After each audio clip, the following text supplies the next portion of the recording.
Afternoon, everybody. This is Vin Scully speaking to you from Crosley Field in Cincinnati with Jerry Doggett and Al Helfer on hand as the Brooklyn Dodgers and Cincinnati Redlegs about ready to run their three-game series this afternoon.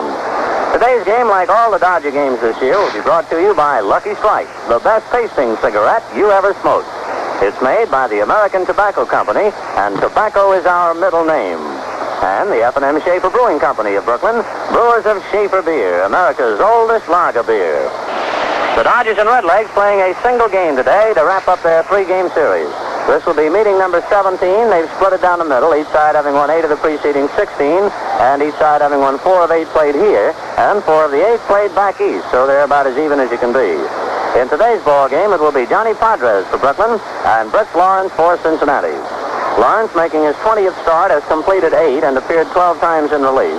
His record 11 wins and 6 defeats. He is 2-0 against Brooklyn and lifetime 6 wins and 5 defeats. He appeared, you might remember, briefly pitching the 9th inning of Friday night's game in relief. Johnny Padres for Brooklyn, making his 16th start, has completed 7 ball games and appeared 3 times in relief. John, 8 wins and 3 defeats. He is 2-1 against Cincinnati and lifetime 8-4. Johnny has had an exceptional success this year on the road. He lost his first road game to the Pittsburgh Pirates, and since then has pitched 5 complete road game victories, allowing only 1 run in his last 45 innings on the road. He pitched shutouts at the Polo Grounds, then won here 6-1 at Cincinnati when Ed Bailey hit a home run in the 2nd inning of that game, and he then followed with 3 consecutive road shutouts at Pittsburgh, Philadelphia, and you remember that terrific ball game the other night when he bested St. Louis 1-0. So Padres, as he warms up right now, has a string of 34 consecutive scoreless innings on the road since allowing that home run by Bailey on May the 21st. Johnny, by the way, leads the majors in shutouts with 5. Jim Wilson had 4, came very close to number 5, but Billy Pierce had to help him out. The Dodger lineup today: Charlie Neal opens up at shortstop, and Jim Gilliam at second base. Duke Snyder batting third in center field. The field has dried out considerably since yesterday, so there is no danger now of loose topsoil giving way and Snyder's tricky knee being re-injured, so he's back in the lineup hitting third. Gil Hodges not feeling too well, but nevertheless the big fella's going to stay at first base. He had a tooth removed, and since that time, a little reaction to it. His hand bothers him a little bit, and his legs are a little tired. But as Gil said, with a kind of a sheepish grin, he'll be there at first. So Hodges in the cleanup spot at first base. The Redlegs take the field right now before a big crowd. We should have another crowd close to 30,000 today. Sandy Amoros will be in left field batting 5th. Carl Frillo, who had a single and a home run yesterday, will be in right field. Roy Campanella, the catcher, batting 7th. Pee Wee Reese will be at third base. Randy Jackson, it's conceivable, could have played today. However, he twisted his knee slightly yesterday, and they're always afraid that he might seriously injure it, so they'll give him a day off. However, he could appear as a pinch hitter. So Reese, instead, will be at third base batting 8th. And the pitcher, Johnny Padres. For Cincinnati, Johnny Temple opens up at second base, and Gus Bell in center field. Don Hoke will hit third and play third base. George Crowe in the cleanup spot at first. We'll continue with the Redleg lineup in a few moments, but right now, our national anthem.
Continue with the Cincinnati lineup. George Crowe in the cleanup spot in first, then Frank Robinson in left field. Ed Bailey, the catcher. Wally Post is dropped to the 7th spot in right field. Roy McMillan, the shortstop. And the pitcher, Brooks Lawrence, 11 wins and 6 defeats, 2-0 against Brooklyn, and lifetime 6-5. The 4 umpires for this series, as they rotate today, it'll be Stan Landis back of the plate. Bill Baker on the line at first, Frank Dascoli umpiring at second, and Frank Sikori on the line back at third. A big day of baseball today. The Giants and the Milwaukee Braves are playing a doubleheader. In the first game, it'll be Johnny Antonelli 9-10 against Bob Trowbridge 3-2. Pittsburgh and St. Louis, Vernon Law and Von McDaniel, and the Cardinals lead 1-0 at the end of an inning and a half. Philadelphia and Chicago, Kurt Simmons and Tom Poholsky, no score at the end of 2 innings. All those games doubleheaders. In the American League, Tigers and Yankees playing 2. Foytack against Larson. It's a 1-1 tie at the end of an inning and a half. No score at the end of an inning and a half. Chicago and Baltimore, Harshman and Odell. The Red Sox lead 1-0 at the end of an inning and a half on Ted Williams' home run. And it's 3-2, Kansas City over Washington at the end of 6.5 innings in the first of 2. So you're right up to date. Charlie Neal coming up. Lucky Strike blowing smoke rings to you from Crosley Field in Cincinnati. And for Lucky Strike and the play-by-play, here's Jerry Doggett. Thanks, Ben, and hi, everyone. Charlie Neal stepping in, and our ball game about to get set underway. It'll be Neal with a .263 batting average, 7 home runs, and 30 runs batted in. Brooks Lawrence, the big right-hander, checks his sign, the windup in the first pitch of the game. Swung on a fly ball at the left field. Robinson moves over to his left and hauls it down for the out. So Neal, first ball hitting, lines out to Frank Robinson in left field. 1 up, 1 down, and the batter, Junior Gilliam. Junior had a long dry spell before he got the base hit yesterday. Batting average is .250, 1 home run, 23 runs batted in. Brooks Lawrence, 11-6 against the league, and 2-0 this year against the Dodgers, lifetime 6-5. Here's the pitch. Fastball is in for a strike. And Gilliam now steps out, complaining a bit to umpire Stan Landis. And Landis takes his mask off and is talking to Gilliam. So Junior rubs a handful of dirt in his hands. Still talking to Landis. Didn't like the call on that pitch. The on-deck hitter, Duke Snyder, and down in the hole, Gil Hodges. Third baseman Don Holt playing in on the grass. Lawrence winds, and here's the pitch. Strike 2, curveball at the knees, and it's 0-2 to Gilliam. Bright sunshiny day here in Cincinnati. Temperature in the 80s. Possibly will go as high as 90 degrees today. And a fine crowd. Gilliam leans back from a high curve, and it's ball 1, strike 2. Fans still coming in. The sun deck, the bleacher area in right field, is jam-packed. Folks still trying to find seats out there. Gilliam swings a fly ball looped into short right field, coming on its post. He's there, and he makes the grab for the out. Throw away. So Gilliam skies to post in short right field, 2 up and 2 down, and the batter will be Duke Snyder. Duke hitting .279 with 24 home runs and 57 runs batted in. Snyder, of course, did not play yesterday because of the soft ground in the outfield and the tricky knees. But Duke back in there today after the sunshine yesterday and today. Dried out the playing field very well. Lawrence into the windup. Here's his pitch. High fly ball to left field. Robinson now backing up to the edge of the turf, goes up halfway, waits, and makes the catch for the out to retire the side. So the Dodgers out on 3 fly balls, 2 to left, 1 to right, and the side retired in order. No runs, no hits, no errors, and none left on. And at the end of a half inning of play, it's Brooklyn 0, and the Redlegs coming to bat. And now with a word for Lucky Strike, here's Ben. Well, middle of the first, friends, and that means a short pause before the Redlegs come up to bat. It means we have time, too, to wax eloquent about Luckies, and that's an easy assignment, let me assure you. Because, friends, there's no smoke like a Lucky. A Lucky's all cigarette, all fine tobacco. Tobacco that starts off right by being mild and naturally good tasting. Tobacco that's toasted to taste even better, cleaner, fresher, smoother. So get in the mood, friends. Enjoy yourself. Light up a Lucky and discover the best tasting cigarette you ever smoked. For the taste that you like, light up a Lucky Strike. You'll say a Lucky's the best tasting cigarette you ever smoked.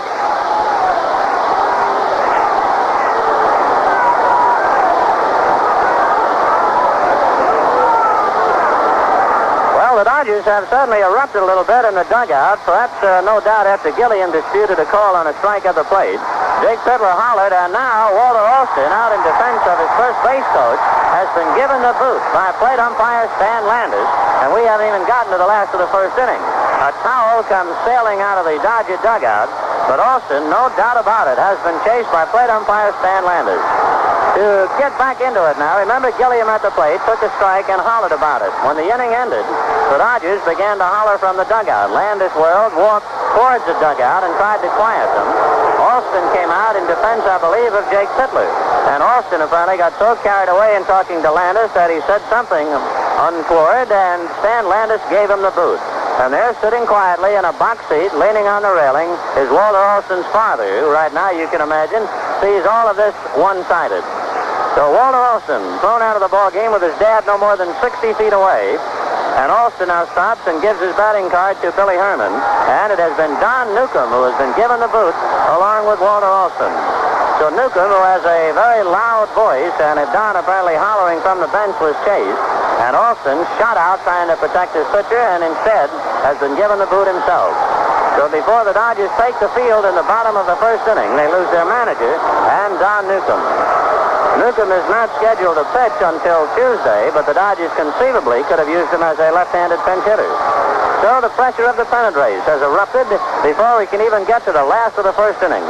The Dodgers have both manager Walter Alston and Don Newcomb kicked out of the ball game. Well, here we go again. Fasten your seatbelts to the bottom of the first inning. No score. Johnny Temple coming up, and here's Jerry. Johnny Podres now talking with Pee Wee Reese, and this one about ready to go now in the last half of the first inning. And as Vinny told you, the rhubarb right here in the first. Stan Landis putting the thumb on Newcomb and Walt Alston. Here's Johnny Temple at bat now, hitting .286. First pitch is in for a strike. Curveball caught the inside corner to the right-hand batter. Johnny Podres with an exceptional record on the road this year. There's a bounding ball right through Reese at third base. Temple around first, digs for second now as Amaros makes his throw there, and it's not in time. And Temple is on at second base on a two-base hit. A hard smash went right by Pee Wee Reese at third base. So Temple is on with a double down the left field line, and the batter will be Gus Bell. Johnny Temple at second base. Bell at that with a .295 batting average, 12 home runs, and 52 runs batted in.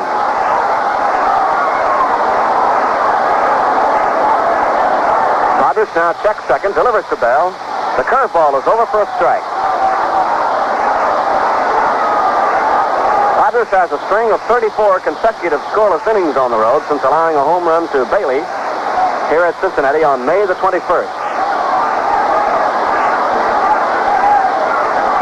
Here's the look. Podres now delivers to the plate. Swung on and missed for a strike. And the count to Gus Bell is 0-2.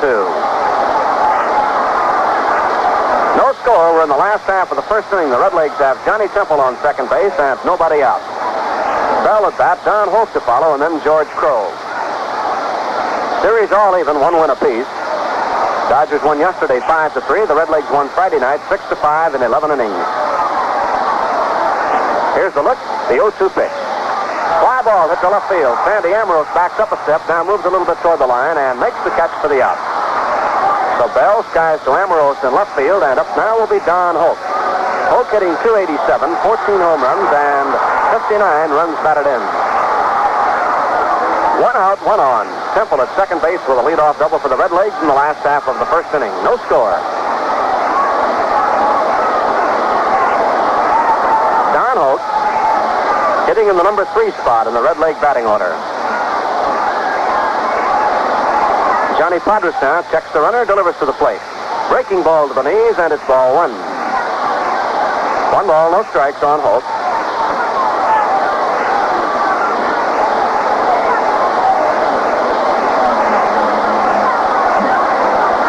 Podres again ready.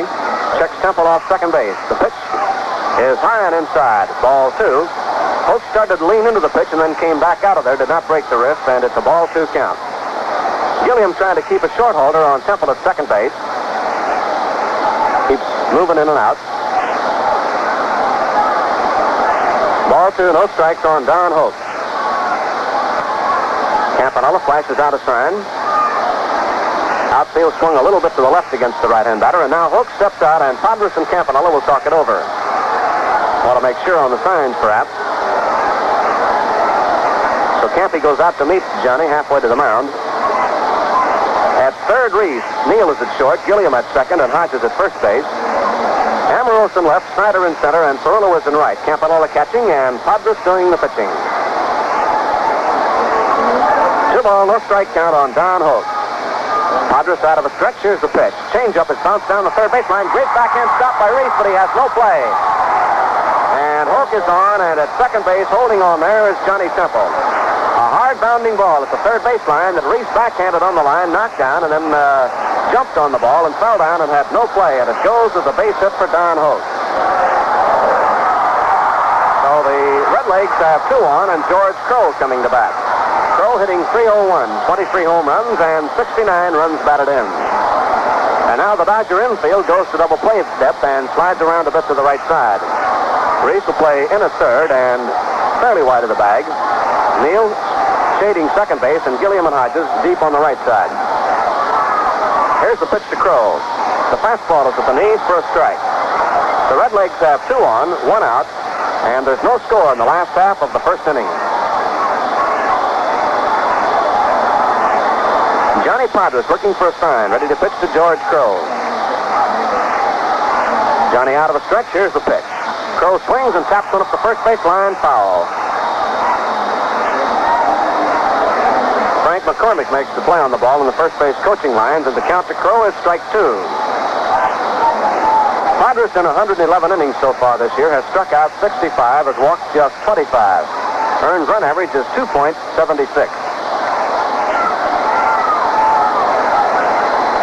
Lucky Strike puffing a tree this afternoon from Crosley Field in Cincinnati. The Redlegs with a first inning stretch going, no score, 2 on, 1 out. Padres ready, here's the pitch. Crowe swings and misses, strike 3. So George Crowe is out on strike. Strikeout number 1 for Padres. 2 away now, and the batter is Frank Robinson. Frank hitting .310, has 14 home runs and 44 runs batted in.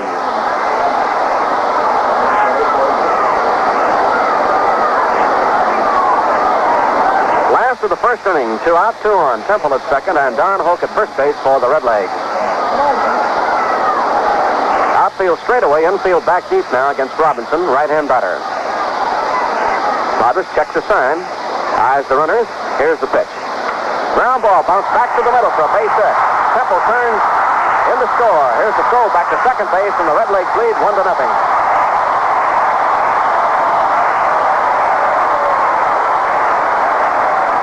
And so far, Johnny Padres, a long string on the road, is broken. He had gone 34 consecutive scoreless innings on the road. And now the Redlegs punch home a run on Frank Robinson's ground ball single up the middle. On the play, Don Hoak raced around to third. Temple came across to score. The batter will be the catcher, Ed Bailey.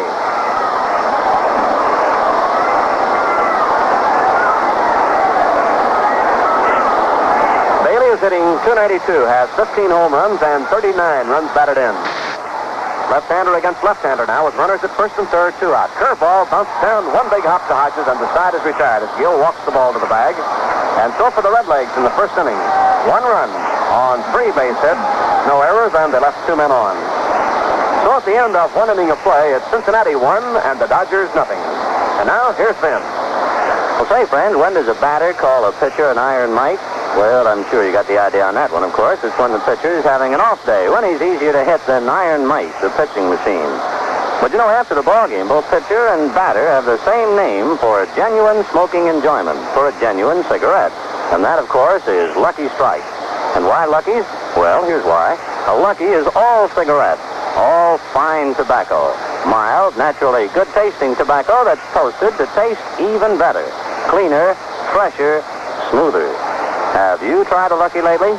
You'll say it's the best-tasting cigarette you ever smoked.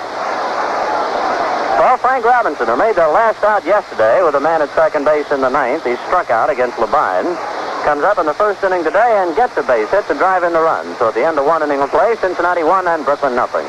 Dodgers ready to come up with Hodges leading the parade, and right back to Jerry. Gill hitting .307, has 14 home runs, including 1 yesterday.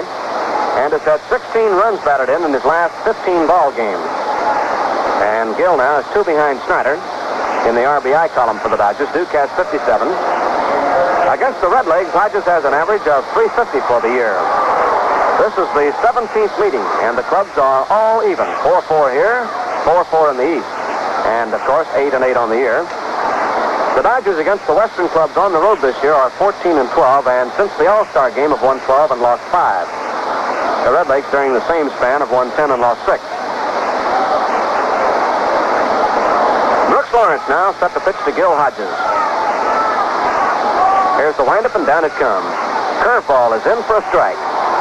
In case you joined us late, manager Walt Alston and pitcher Don Newcomb were given a heave-ho by umpire Stan Landis before the bottom of the first inning got underway. Hodges swings at the high foul, coming back and out of play in the upper deck. And it's strike 2 to Hodges. A near-capacity crowd here again at Crosley Field in Cincinnati. In 5 games on this road trip, the Dodgers have drawn 131,000 fans. Here's the windup and the 0-2 pitch. Curve is outside, ball 1.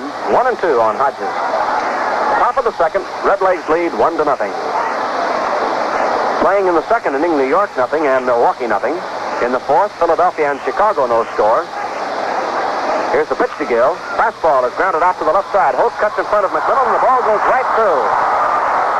Don Holt trying to go wide and in front of McMillan for the play on the ground ball. Couldn't field it. And with McMillan's view blocked by Holt, the ball went on through for a base hit to left field. So Hodges, getting one through the left side hole. Had Holt stayed away, McMillan more than likely would have made the play on the ball. But Holt, of course, had to cut over. Any ball he can get to, he's got to make a play on. But then he blocked McMillan's view, and the ball went right through. Here's Amoros at bat now, and he takes the pitch on the corner for a strike. Sandy hitting .295. Has 5 home runs and 19 runs batted in. And in 14 games as a starter, is hitting .356. So Amoros has been one of the hot hitters for the Dodgers. 1 on here in the second with nobody out. Curveball is popped into short right field. Wally Post coming on. He's there now and makes the catch for the out. So Amoros flies out to Wally Post. 1 away. Hodges holding at first base, and here's Carl Furillo. Carl yesterday had a home run which proved to be the decisive margin. It came with a man on, and the Dodgers won 5-3. Hodges at first base with 1 out in the second inning, and it's the Redlegs 1, the Dodgers nothing. The Redleg infield now playing double play depth against Furillo. Lawrence out of a stretch. Here's the pitch. The curveball is low, and it's ball 1.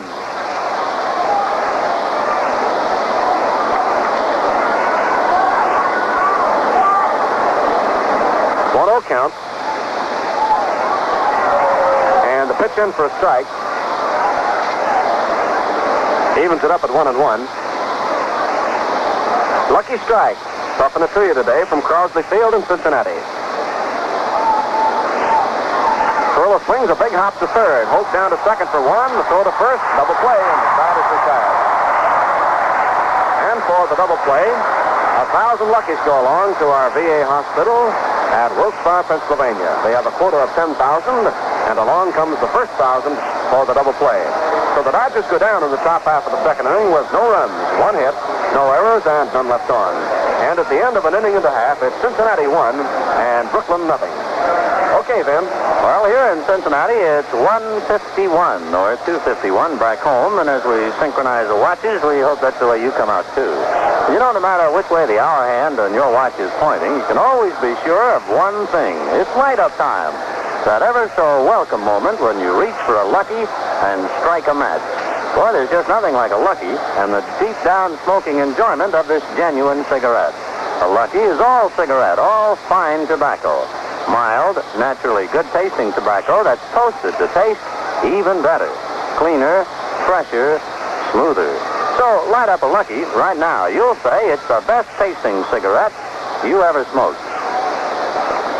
Redlegs have a run on 3 hits. The Dodgers no runs on a hit as we go to the bottom of the second inning. Wally Post the batter, and right back to Jerry. Post hitting .239, dropped down in the batting order with a left-hand pitcher going. Despite the fact that he hits from the right side, Post has not been hitting as well as Holt, so they've switched him around. So Holt has been hitting third, and Post now dropped to the number 7 spot. McMillan on deck and Lawrence to follow. Wally Post has 12 home runs and 50 runs batted in. Here's Padres with the windup and the pitch. Curveball hit the inside corner, strike one.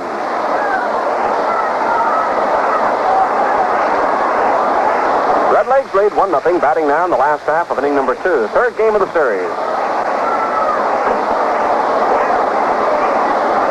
Padres ready, the windup, and here it is. Fly ball, foul, off to the right. It'll come down, out of play on the roof. So to Wally Post, a strike 2 count. Roy McMillan on deck and Brooks Lawrence to follow. Redlegs picked up a run in the first inning on a double by Temple. Infield single by Holt. And a single by Robinson. Here's a fastball inside, and Post turns away from it. Ball 1, 1-2.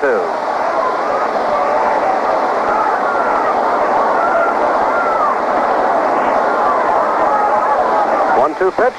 Curveball tapped right back to the mound. An easy play for Padres. Turns, makes you throw to Hodges in time. One away. Roy McMillan coming on now. The Redleg shortstop hitting .254. The Giants lead Milwaukee 1-0 with Milwaukee batting in the last half of the second. Philadelphia, Chicago, no score. Phillies batting in the fourth. And the Cardinals lead Pittsburgh 1-0 with the Pirates batting in the fourth inning. Those are all first games of doubleheaders. The pitch down to McMillan is high and inside, ball 1. The Dodgers and the Redlegs are the only National League clubs playing a single game. The fastball is in for a strike, and it's 1 ball, 1 strike on McMillan. Boy, we've had some great games on this road trip. Just typical of the National League pennant race. The 1-1 pitch. Foul ball off to the right. It'll be down in the stands.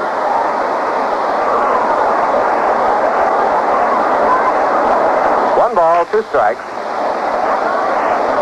on Roy McMillan. We're in the last half of the second. The Redlegs lead 1-0. 1 out, none on. Padres winds and fires. Curveball in the dirt, and it's ball 2. 2-2.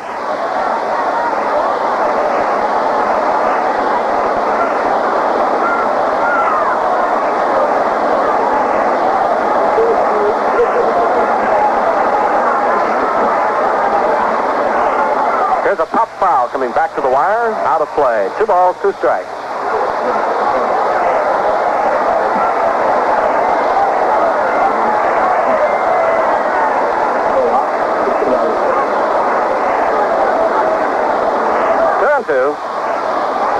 McMillan waiting with 1 out in the second. Padres winds and changes up. A swing and a bounding ball. Wide of third. In the hole is Neal. Long throw is not in time. So McMillan is on as he hit a ground ball deep in the hole to shortstop. Neal made a play on the ball, but his throw was not in time. Hodges had to go for a high throw. Might have smuffed the bag, but it was not in time, and McMillan gets a base hit. So that is hit number 4 off Padres, and 2 have been of the infield variety.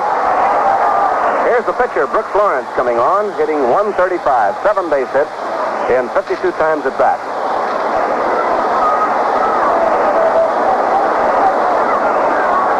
Lawrence at bat.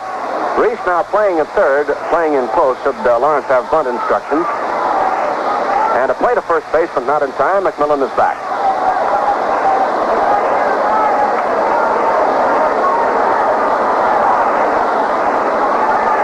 Lawrence around the bunt, back to the mound. Padres goes to second base. In time. Throw to first base. Not in time. So McMillan is forced as Lawrence bunts back to Padres, who wheeled and made a throw back to Charlie Neal for the fourth play. Really the first, not in time to get Lawrence. So there are 2 outs with a runner at first base and Johnny Temple coming on. Temple doubled down the left field line and scored the run in the first inning. Redlegs lead it 1-0. We're in the last half of the second inning. On first is Brooks Lawrence.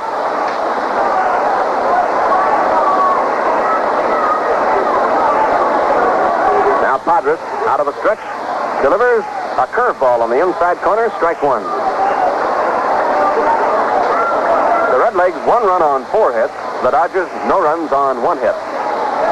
Last half of the second.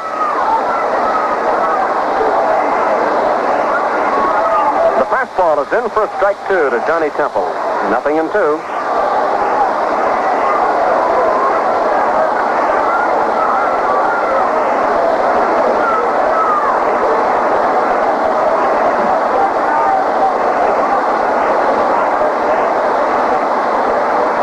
again, Padres ready, delivers. Outside, high, and it's ball one. 1-2 on Johnny Temple.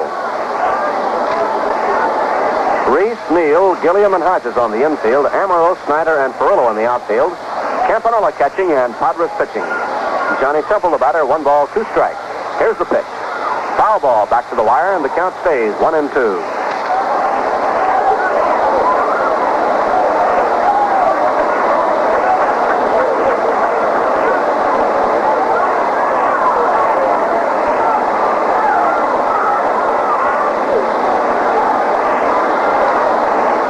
Two count.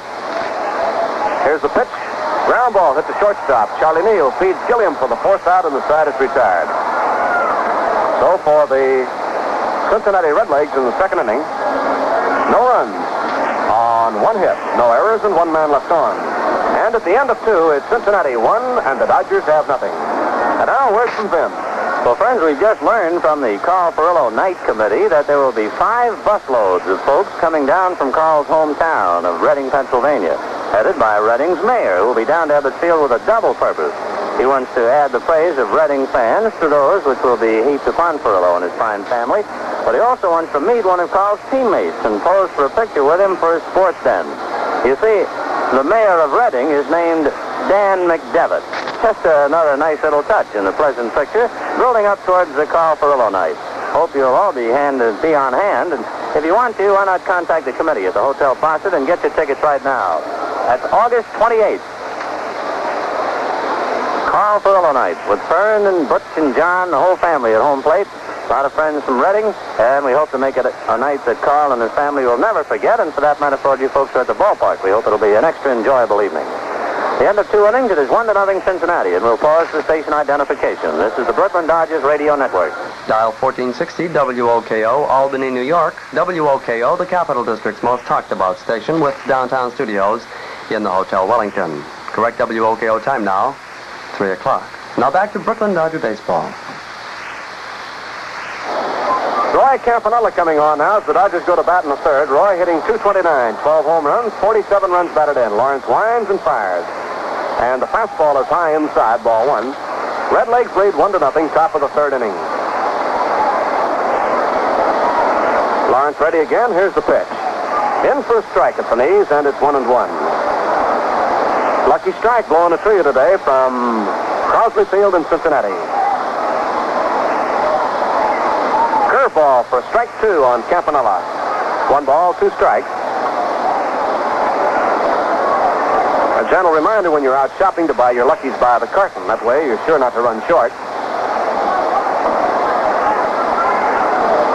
1-2. Lawrence winds, pitches outside for a ball, and the count 2 balls, 2 strikes on Campanella.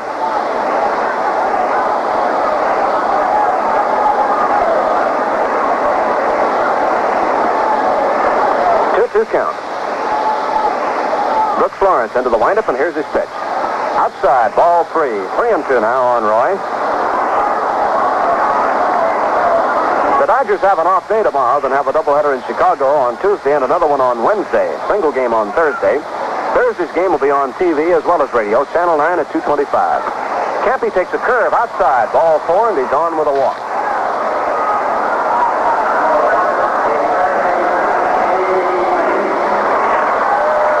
Pee Wee Reese coming on now. The Dodger captain batting with Campanella on at first base. Nobody out. Reese hitting .213.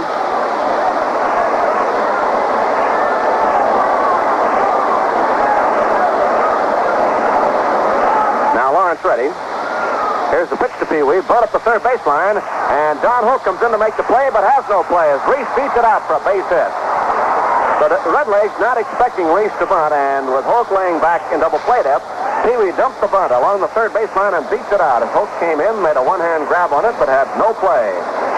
So Campanella moves to second base, and it's a base hit for Pee Wee Reese. Hit number 2 off Brooks Lawrence, and the pitcher, Johnny Padres, coming on. So Reese with a base hit, bunt single on the 3rd baseline. Moves Campy to second base, and the Dodgers have 2 on, none out. Top of the 3rd, the Redlegs lead 1-0.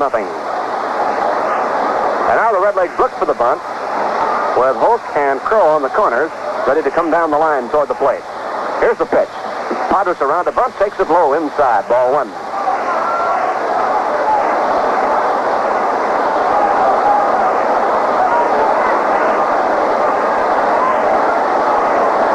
Johnny waiting. Campanella on second, and Reese on at first. Lawrence ready, the pitch. Johnny bunts it along the first baseline. It's a good bunt. Lawrence will go to first base with his play, and the runners move over. So Padres, with a nice sacrifice, gets Campanella to third, and Reese down to second base. One out as Padres is tossed out from Brooks Lawrence to Johnny Temple covering at first base. Here's Charlie Neal up now. Charlie flied to left field his first time up. Batting average is .262. In the last of the third inning, the Giants lead Milwaukee 1-0. In the last of the fourth, Chicago and Philadelphia no score. In the last of the fourth, St. Louis leads Pittsburgh 1-0. Final score in the first game in the American League, Kansas City beat Washington 6-5. Detroit leads the Yankees 4-2 at the end, 5-2 at the end of 3.5 innings. 2.5 innings make it. A bounding ball to the right side, and Temple's play will go to first as Campanella comes in to tie up the ball game. So we've got a brand new one going as Charlie Neal bounces out to second baseman Johnny Temple. Campanella scores, Reese takes third. 2 away now, and a 1-1 ball game. For Neal, a run batted in. Up will be Jim Gilliam with 2 outs, and Reese on at third base.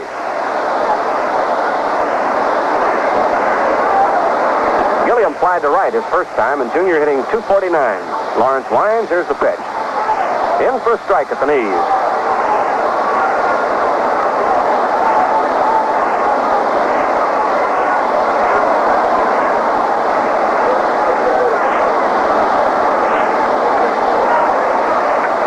Ball to the right side. In comes Johnny Temple. It's played a first in time for the out, and the side is retired.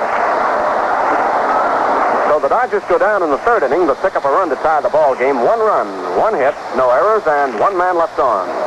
So at the end of the top of the third, it's Brooklyn 1 and Cincinnati 1. And now, here's Vin.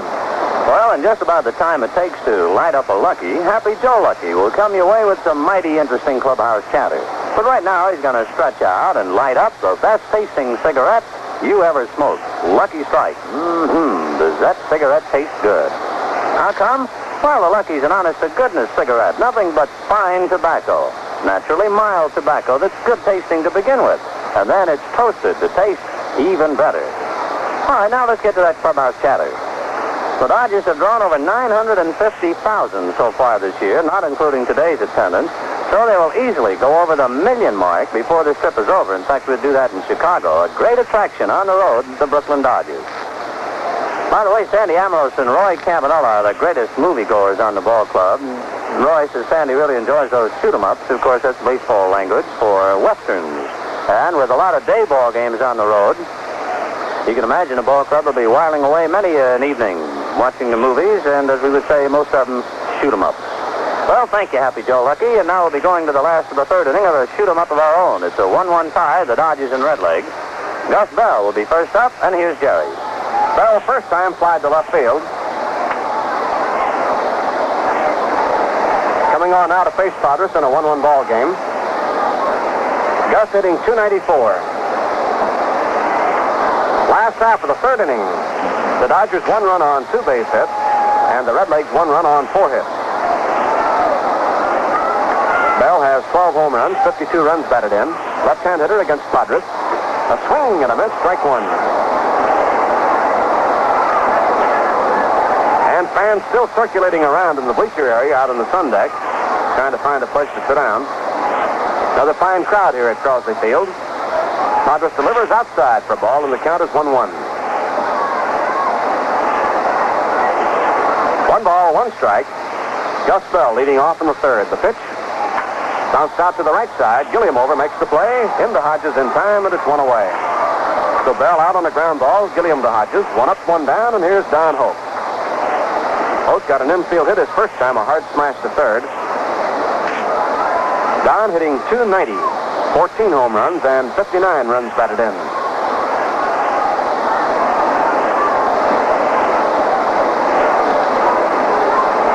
Padres ready. Here's his pitch. Slow curve is low, and it's ball 1. Last of the third, all tied up at 1-1. The Dodgers and the Redlegs in the final game of the series here at Cincinnati. It'll be back to Brooklyn a week from tomorrow as the Dodgers take on the New York Giants.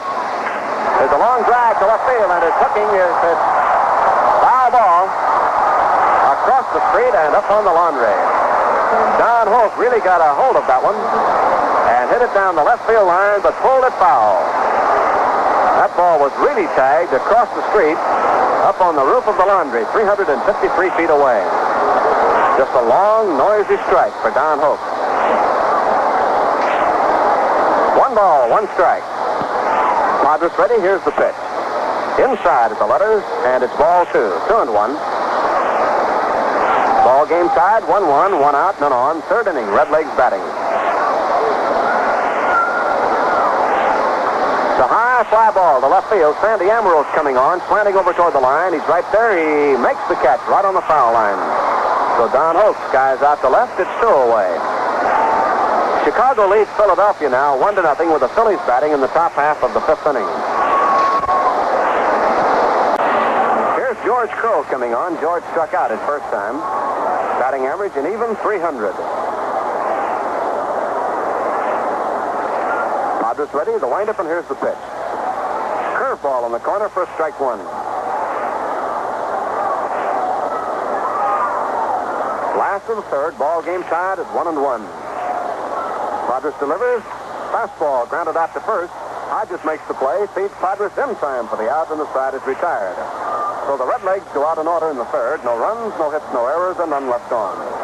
And so at the end of 3 innings of play, friends, the score: Brooklyn 1 and Cincinnati 1. Now with the Lucky Strike scoreboard, here's Vin. The Giants in Milwaukee in a doubleheader, Johnny Antonelli and Bob Trowbridge, and the Giants lead 1-0 at the end of 3 innings. Pittsburgh at St. Louis, Vernon Law and Von McDaniel, and the Cardinals lead 1-0 at the end of 3.5 innings. Philadelphia at Chicago, Kurt Simmons and Tom Poholsky, and the Cubs lead 1-0 at the end of 4 innings. In the American League, the Tigers and Yankees. In the 4th inning, the Tigers at bat. Bowling has just hit a home run, so the Tigers lead the Yankees 6-2, and they're still swinging in the 4th. Foytak against Larson. Burns took over in the 3rd inning for the Yankees. Chicago and Baltimore, 3-3 tie at the end of 4 innings. Harshman and Odell. Esposito, Durham, and Friendos have hit home runs. Cleveland and Boston win against Sullivan. It is 3-1 in favor of Cleveland at the end of 3.5 innings. Rocky Colavito has hit his 18th. Ted Williams has hit his 29th. Final score, Kansas City defeated Washington 6-2 in their first game. Alex Kellner beat Chuck Stodd. So Chuck Stodd now has a record of 4 wins and 14 defeats. Alex Kellner's 4-4, and he hit a home run to boot. All right, to the 4th inning of a 1-1 tie. Dodgers and Redlegs in the only single game in the National League. Duke Snyder the batter, and here's Jerry. Duke flied to left field his first time up, coming on now, leading off in the 4th inning. Snyder hitting .278. Brooks Lawrence into the windup, and down comes the pitch. Changeup is outside high, ball 1 to Duke. The Dodgers 1 run on 2 hits, the Redlegs 1 run on 4 hits, playing in the top of the 4th inning. Lawrence into the windup again. Here's the pitch. Outside, ball 2. The Redlegs got their run in the first inning on a double by Temple and a single by Frank Robinson. The Dodger run came on a walk to Campanella, a bunt single by Reese, sacrificed by Padres, and a ground out by Charlie Neal. Here's ball 3 down high to Duke, and it's 3 balls, no strike. Well, in the 3rd inning, Campanella has the leadoff batter walked, and he scored the run to tie the ball game. And now Snyder out in front on the count, 3-0. The windup and pitch is in for a strike, and it's 3-1. In case you joined us late, manager Walt Alston and Don Newcomb chased from the ball game in the first inning. Duke takes it inside, ball 4, and Snyder is on with walk number 2 given up by Lawrence. Coming on now, Gil Hodges. Gil got a single his first time up, hit one in the hole between 3rd and short. Gil hitting .309. A rather warm, lazy afternoon with a fine crowd on hand here at Crosley Field. Lawrence now working with Snyder on first base, nobody out. The check and the pitch. Gil swings and misses, strike 1. Went for the curveball and didn't get it. of the fourth in a 1-1 ball game here at Crosley Field. And boy, how close can you get? These teams have played 16 times, and they've split them right down the middle. Here's the pitch. Curve is in for strike 2 on the inside corner.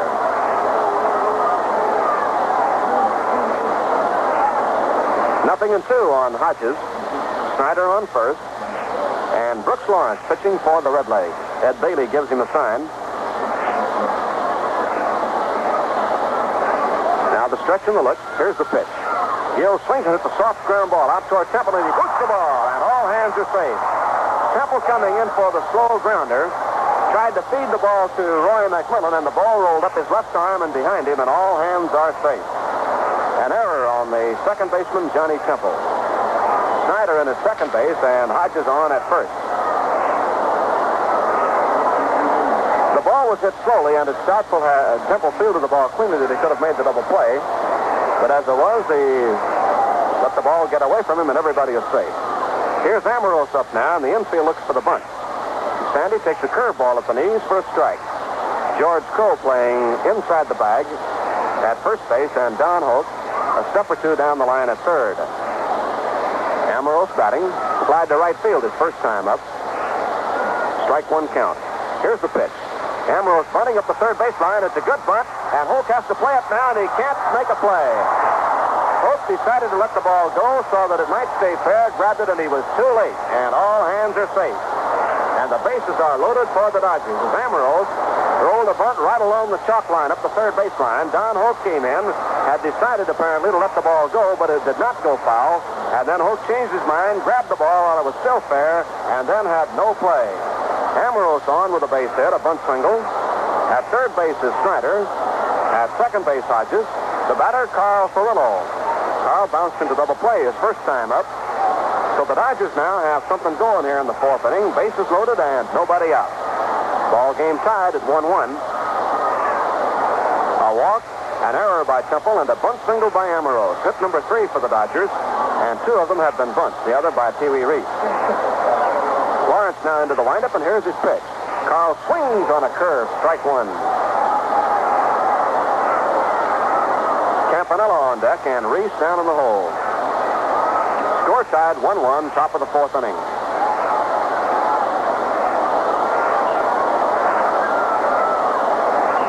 Activity now in the Red Leg bullpen. Big Tom Acker starts to throw.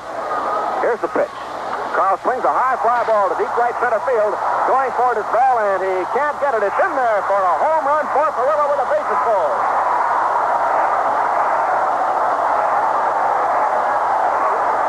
Carl Furillo hitting one at the deepest part of the ballpark here to get it out. 390 feet over the screen wire in front of the right center field bleachers. And for Furillo, 8th bases loaded home run of his career and his 9th of the year. The Dodgers lead now 5-1. And for the Grand Slam home run, 10,000 luckies go along to our honor hospital, the VA hospital in Wilkes-Barre, Pennsylvania. They've now exceeded their quota as we've sent along 11,000 and more coming today. So Carl Furillo with his 8th Grand Slam home run hit one into the corner at right center field, where the screen wire in front of the bleachers joins the center field fence, 390 feet away. Campanella takes a curve for a strike. Snyder, Hodges, and Amoros, of course, riding around in front of Carl. Second home run in 2 days. Campy swings and misses, strike 2.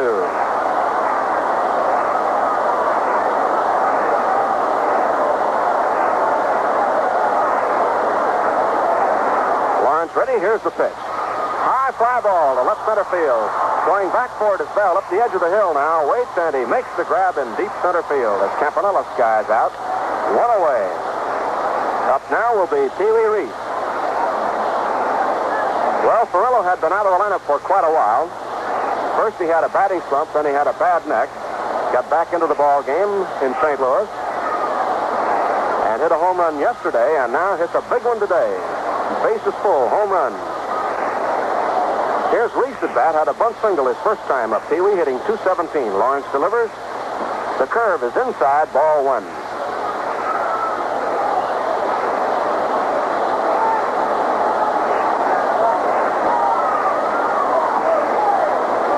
a curve for a strike to Pee Wee, and the count is 1 ball, 1 strike.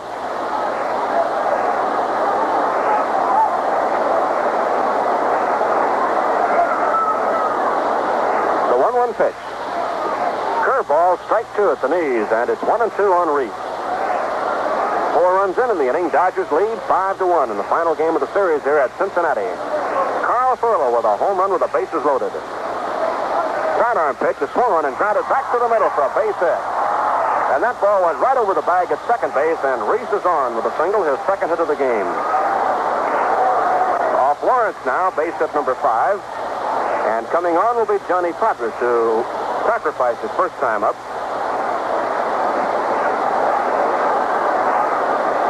The Dodgers 5, the Redlegs 1, top of the 4th inning. 1 out, Reese at first base, Podres the batter.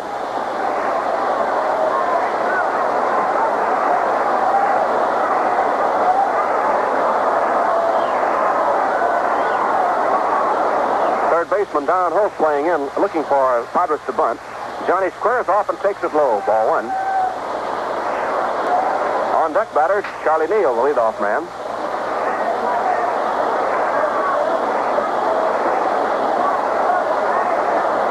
Lawrence ready again. Podres waits. A throw goes to first base, but Reese is back.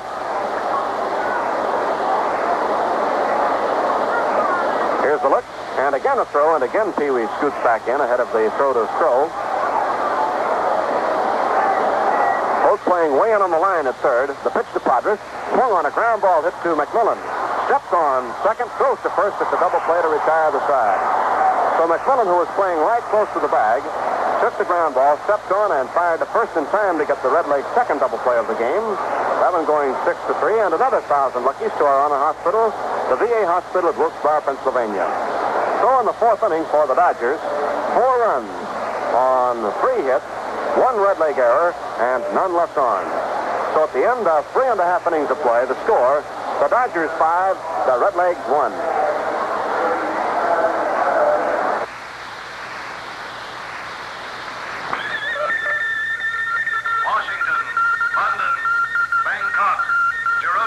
From all over the world, news of the world. But the biggest news is from Rose Oldsmobile, Central and Banning in Albany. That news is over 67% of Rose Oldsmobile sales are to repeat customers, people who trade year after year with Rose. And there's a reason. Rose Oldsmobile maintains in their modern service shop all the latest equipment and instruments to give continuing warranty service on every Olds they sell. Service that continues on from the first moment the sale is made. Rose Oldsmobile utilizes only the newest, up-to-the-minute factory methods in offering this warranty service. Their mechanical experts are schooled in Oldsmobile methods. Not only that, but Rose Oldsmobile gives you a good deal. So buy from a dealer who stands behind the purchase. Rose Oldsmobile. Remember, over 67% of Rose Oldsmobile sales are to repeat customers. Before you buy any car, see Rose Oldsmobile, the Capital District's oldest franchised Oldsmobile dealer. Over 30 years at Central and Manning. 5-1 Brooklyn as we go to the bottom of the 4th inning. Frank Robinson first up against Johnny Podres, and here's Jerry. Robinson at bat drove in the Redleg run in the first inning with a single back to the middle. Podres now with a pocket full of runs to work on. Fires on the inside corner. Strike 1 to Robinson. Frank is hitting .312. The on-deck hitter, Ed Bailey, and down in the hole, Wally Post. Here's the windup and pitch. Changeup is belted down the left field line for a base hit. Amoros over to play the ball on the slope. Robinson makes his turn and has to hold now as Amoros really went over to get on that ball and fire it back in. So Robinson on with a long single, a line drive over third that Amoros played halfway up the slope in left field. Base hit number 2 for Robinson, and number 5 allowed by Johnny Podres.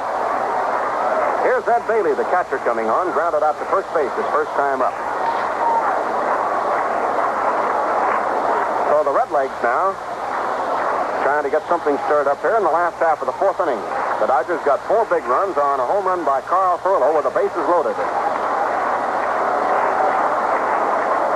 Johnny Podres now working out of a stretch. Eyes Robinson, comes to the plate, bounces right back to the mound. The throw goes to second, 1 to first base, double play to retire 2 of them there. As Bailey tried to check his swing, the ball hit off the bat, went back to Podres, who wheeled and fired down to second to Charlie Neal to get Robinson, and the relay to first base was in time to double Bailey. The 3rd double play of the game, and another 1,000 free luckies to the VA hospital, Wilkes-Barre, Pennsylvania.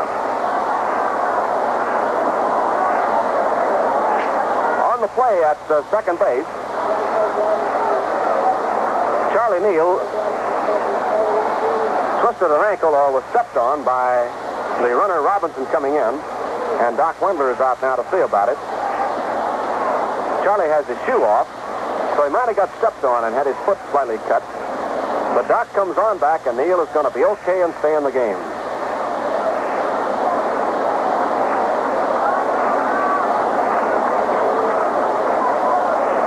All right, 2 away, Charlie Neal laces up his shoe, goes back to shortstop, and the batter will be Wally Post. Rounded out to pitcher to first his first time up. Post hitting .238. Hodges ready. Here's the windup and pitch. Ground ball to third. Reese down on one knee. Makes his play. Fires to Hodges, and the side is retired.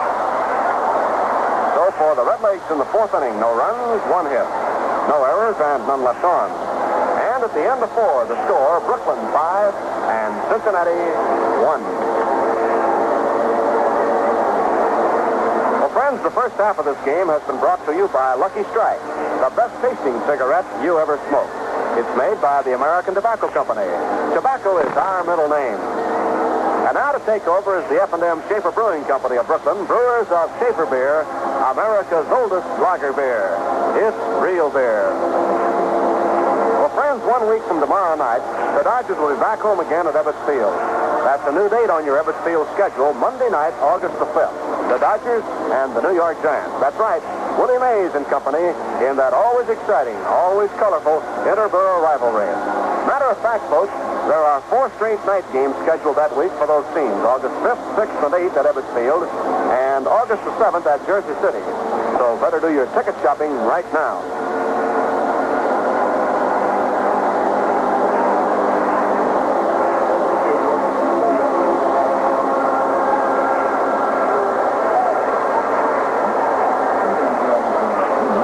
Top of the 5th inning, the Dodgers start off at the top of the batting order with Charlie Neal, Jim Gilliam, and Duke Snyder. 5-1, Brooklyn leads the Redlegs. And now moving in for the play-by-play for the F&M Schaefer Brewing Company of Brooklyn, here's Vince Scully. Vinny? Thank you, Jerry. Hi, everybody. Charlie Neal 0 for 2, batting .261. Then Jim Gilliam and Duke Snyder. Brooklyn, 5 runs on 5 hits. Cincinnati, 1 run on 5 hits, and Brooks Lawrence goes to work in the 5th. Fastball cut on, a high towering foul to the right of the plate, barely coming over, and cannot have a play. It's back into the crowd. 0-1 to Charlie Neal. So thus far, Carl Furillo, the man of the hour, with that grand slam home run in the 4th inning, which reminds us to remind you about Carl Furillo night, August 28th. Hope you'll be with us and salute a great fellow. Lawrence looks in to get a sign from Ed Bailey. Neal waiting. Fastball is cut on and fouled away. The upper deck, 0-2. In the bottom of the 5th inning, the Giants are leading Milwaukee 1-0. That's Johnny Antonelli and Bob Trowbridge in that one.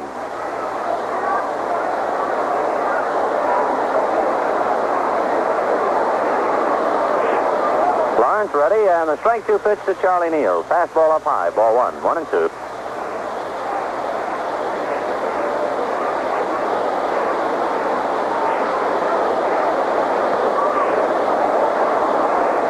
Neal waiting, 1 ball, 2 strikes. Lawrence ready and delivers. Fastball got him swinging. Oh, Charlie strikes out. He is now 0 for 3.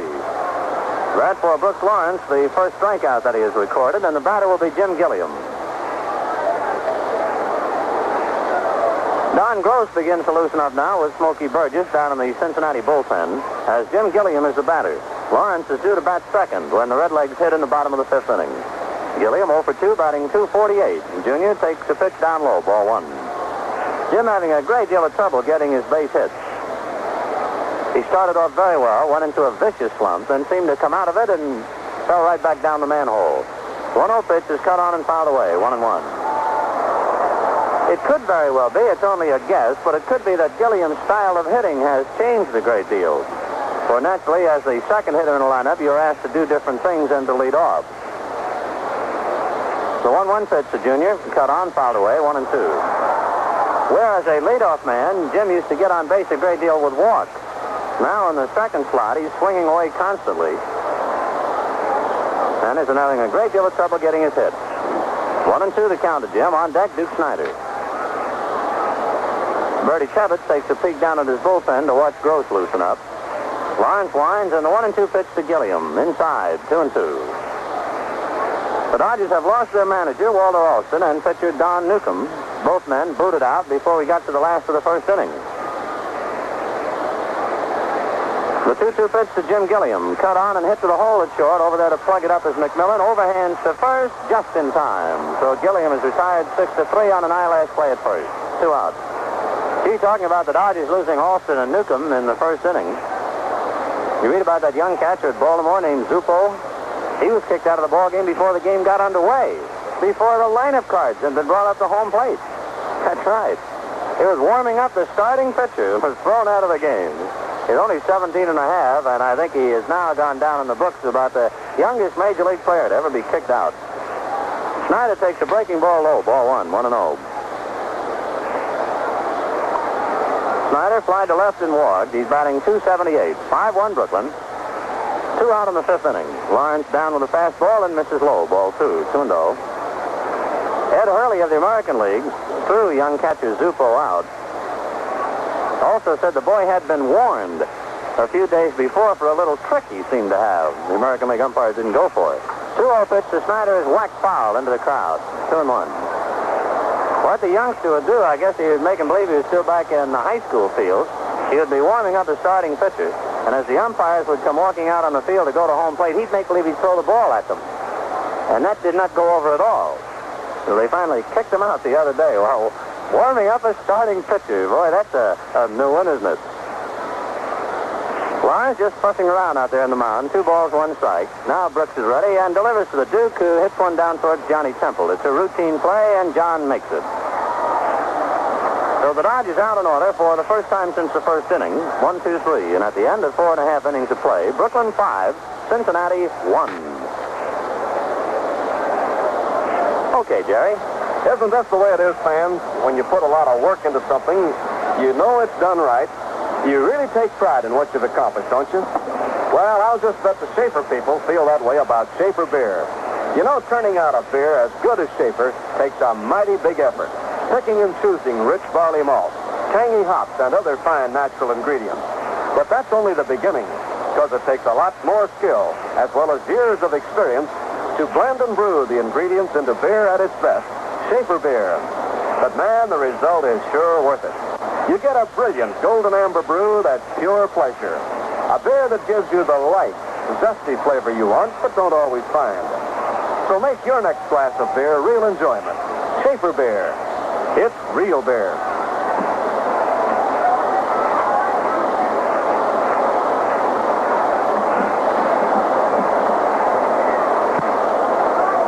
Last of the 5th inning, McMillan's coming on, and right back to the action. Here's Vin. Roy batting .257, had an infield single in the 2nd inning, 1 for 1. McMillan in the pitcher's spot on Johnny Temple. Padres gets his first pitch over for a strike. Pete Wisnant is over at the bat rack, so no doubt he will bat for Brooks Lawrence. In the bullpen, Tommy Acker is back up. Don Gross sits down, so no doubt Acker will pitch to Brooklyn in the 6th inning. Padres delivers the strike 1 pitch and serves it high. 1 ball, 1 strike. Dodgers 5, Cincinnati 1. Last of the 5th inning. We have a note or two on Carl Frillo's Grand Slammer. Pass it along to you. The 1-1 error is on the outside corner, strike 2. Carl Frillo hit his Grand Slam home run in the 4th inning. It marked the 8th Grand Slam home run of his career. And oddly enough, 4 of his 8 Grand Slammers have been hit at Cincinnati.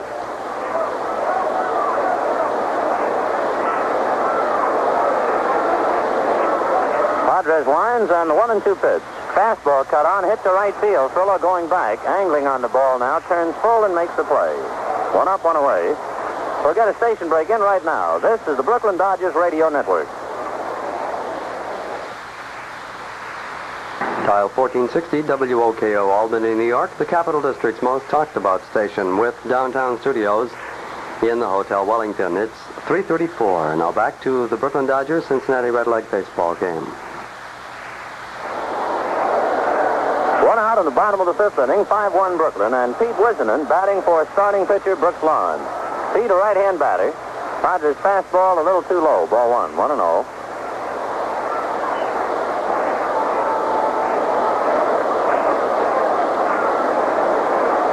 Wisnan batting 190, right-hand batter. Padres looks in to get a sign. Johnny ready, and the 1-0 pitch. Fastball in for the strike, 1-1. So Brooks Lawrence worked 5 innings, gave up 5 runs.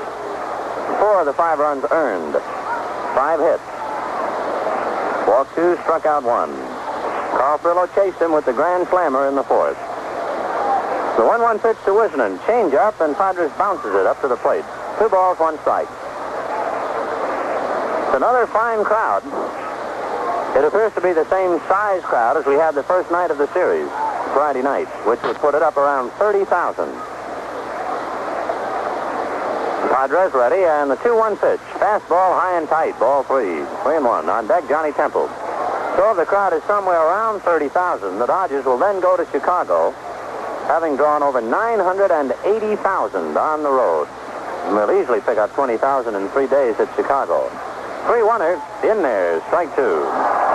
So you can bet your boots that before we head from Milwaukee, the Dodgers will have drawn 1 million people in not quite 3 complete road trips. 1 more to go. Tremendous attraction. We certainly hope you folks will be out of the ballpark when we get home. Padres winds on the full count pitch to Wisnan. Fastball cut on a high foul back of the plate. Campanella coming back and shielding his eyes, but this is going to land up on the net.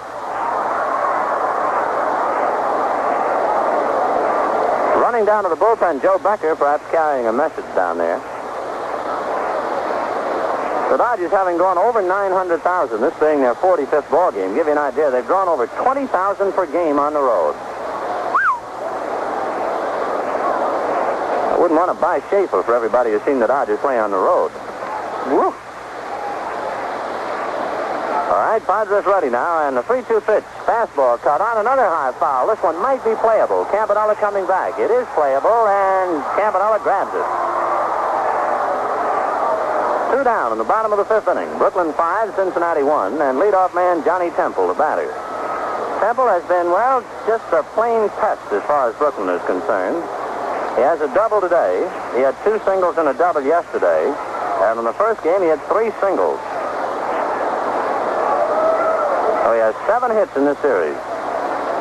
John batting .287. They're having a great deal of trouble getting him out. Padres delivers. Fastball missing a little inside. Ball 1. Brooklyn, 5 runs on 5 hits. Cincinnati, 1 run, 5 hits, and 1 error. The 1-0 pitch to Temple. Breaking ball down low. Ball 2. 2-0. Campanella, annoyed at the call, now starts to walk the ball out towards the mound. Stan Landis, the plate umpire. Bill Baker at first. Frank Dascoli at second. Frank Sikori at third. Padres looks in. Campanella wigwags a sign to him. The 2-0 pitch on the outside corner for a strike. 2-1. On deck, Gus Bell. The Redlegs got a run in the first inning. The Dodgers came back with 1 in the 3rd and 4 in the 4th on Carl Furillo's 8th Major League Grand Slammer. There's a line drive for a base hit, and Mr. Johnny Temple has his 8th hit of the series. So Temple singles to center with 2 out in the 5th inning, and that will bring up Gus Bell. Bell has flied to left and bounced out, batting .293. A very humid day here in Cincinnati. You're watching the folks in the ballpark wave those scorecards like 1,000 butterflies all over the place. Hope you have plenty of Schaefer wherever you are. That'll prevent you from getting hot under the collar. Padres looks to first. Now John delivers to Bell. A slow curve on the outside corner for a strike. 0-1. One of those pitches that starts to come in high and tight to a left-hand batter and then breaks down and away. 0-1. When the Dodgers hit in the 6th inning, they'll have Hodges, Amoros, and Furillo.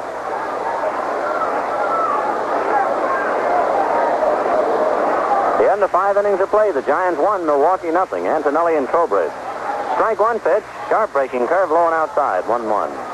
The Cardinals lead the Pirates 2-0 at the end of 6 innings. Vernon Law and young Von McDaniel in quest of win number 5. The Cubs lead the Phillies 1-0 at the end of 6. Kurt Simmons and Tom Poholsky. The 1-1 pitch. Fastball hit down to Neal. Is up with it. Waits for Gilliam to get to the bag and hits him with his toss. And they erase Johnny Temple. You know, the boys are going into second base high today. Wow. Okay, in the 5th inning, no runs, 1 hit, a man left on. At the end of 5 innings of play, Brooklyn 5, Cincinnati 1. sports visit with Jerry. Say, if you're a camera fan as well as a baseball fan, you just can't afford to miss the Dodgers Argus Camera Day at Ebbets Field, Saturday, August 24th. And you'll be seeing a fine ball game, too. So next chance you get, pick up tickets for August the 24th. Ask for your Dodgers Argus Camera Day contest blank or pick one up at any place where Argus products are sold. This is a fine chance for all you Dodger fans to put up your baseball picture albums. And who knows, one of your pictures may win one of the 20 prizes. The contest is open to amateur photographers only, and the date is Saturday, August the 24th, Dodgers Argus Camera Day at Ebbets Field. Make your plans. Circle that date on your calendar, August 24th, Camera Day at Ebbets Field.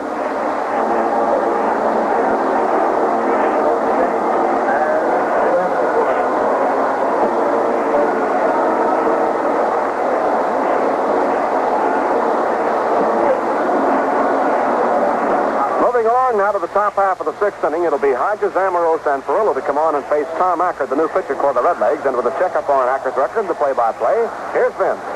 Tommy Acker making his 31st appearance for Cincinnati. That'll tie him, or would have, with Brooks Lawrence. Lawrence made his 32nd today. Acker has started 5 times, primarily relief man, number 26 for him in relief. His record, 9 wins and 4 defeats. Tom Acker.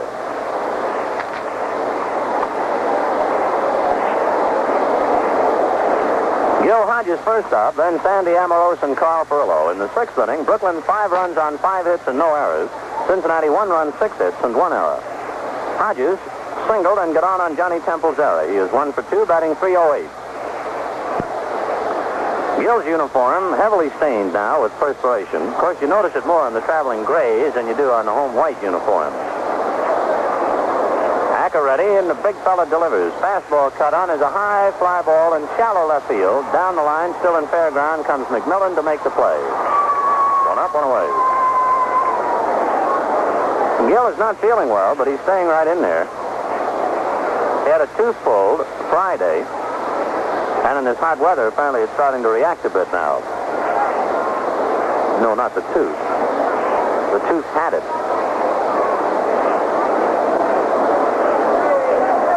Sandy Amoros, batting .298, flied to right and singled, 1 for 2. It's a line drive base hit into right field. So little Sandy's 2 for 3. Wally Post gets it back in as Amoros rifles one to right. Hit number 1 off Tommy Acker. Hit number 6 for Brooklyn. And the hero for Brooklyn and the villain for Cincinnati, Mr. Carl Perillo, coming up. Perillo got rich in a hurry with that grand slam home run in the 4th inning. He now has 48 runs batted in. He has hit 9 home runs. He hit one yesterday with a man aboard. Carl hitting .264. The Dodgers, quietly, there hasn't been too much said about it, but boy, are they rooting for Perillo. Acker set, takes a peek at first, decides to throw over there. Perillo, of course, has been known to carry the ball club right on his shoulders when he's red hot. Acker set and delivers to Perillo, who swings and is a foul back of the plate. There'll be no play. It'll land on the screen, 0-1. Remember, in 1949, it was Carl Perillo who just about picked up the entire Brooklyn ball club in the month of September and carried them right into the World Series. He has those spurts. The early part of this year, Carl whacked away, hitting way up in the 330s. Then a combination of injuries and a hitting slump, and he really fell off. And now the Dodgers hope he's taking the escalator back up to the penthouse. For the first, Amoros, who had a short lead, is right back. Brooklyn 5, Cincinnati 1. We're in the 6th inning with 1 out.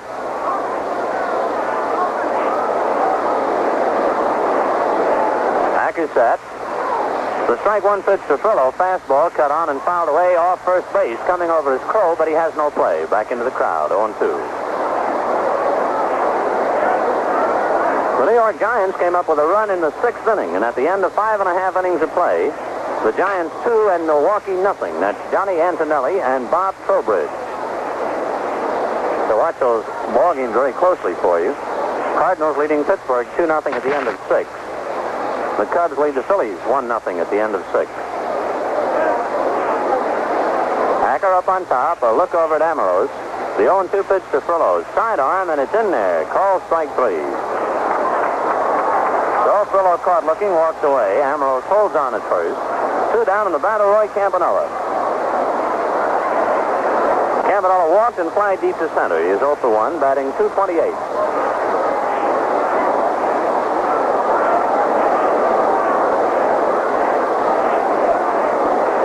5-1 Brooklyn. 2 out. Ambrose at first base. We're in the 6th inning. Tom Ackers set and delivers to Campanella, who swings and hits one to center. Gus Bell is right there. Comes in a few steps to take it, and that does it. In the 6th inning for Brooklyn, no runs, 1 hit. 1 man left on. They have only left 2 men. At the end of 5.5 innings of play, Brooklyn 5, Cincinnati 1. Ball game moving along to the last half of the 6th inning. The Dodgers 5 and the Redlegs 1. It'll be Don Holt, George Crow, and Frank Robinson coming on in the last half of the 6th inning. Johnny Potter's trying to hold that 4-run lead now. So let's get right back to the play, and here's Vince. Don Holt is batting .289. Holt today had himself a single and flied to left field, 1 for 2. Don Holt, George Crow, and Frank Robinson. Should anybody get on, maybe Ed Bailey. Padres taking his warm-up tosses. Johnny is soaking wet now. Padres shows the perspiration to show you how much he is perspiring around his knees. Just cascading right down. McDevitt yesterday, he was soaking wet from shoulders to hips. All right, here we go. Bottom of the 6th inning. Red Leg fans begin that familiar hand clap now as Holt settles in. Padres winds, comes to him, and the fastball is inside. Ball 1, 1-0. Brooklyn 5 runs, 6 hits, and no errors. Cincinnati 1 run, 6 hits, and 1 error. We're in the bottom of the 6th inning. Padres back again 1-0, and the fastball is inside. Ball 2, 2-0.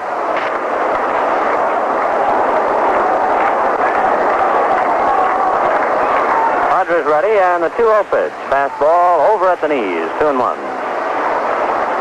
The dugouts here in Cincinnati are air-conditioned, at least in the respect they're not sealed in as to completely air-condition a space.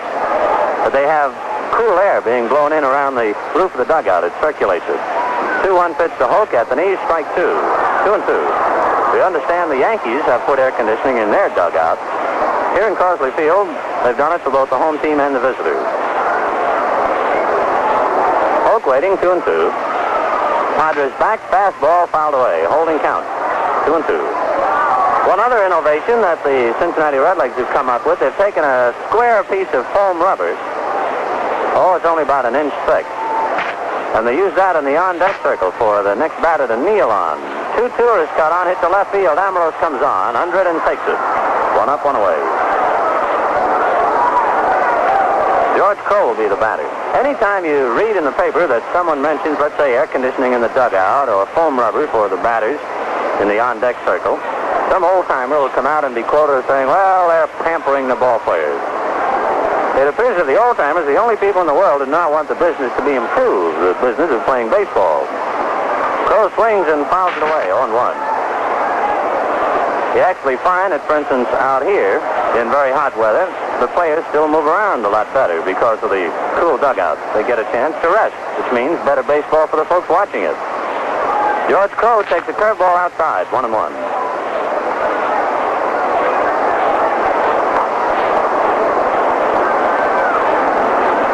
5-1 Brooklyn, bottom of the 6th inning. Padres back again, and the curveball is cut on. There's a high belt to deep right center. Furillo running parallel to the little fence and makes the play for the out.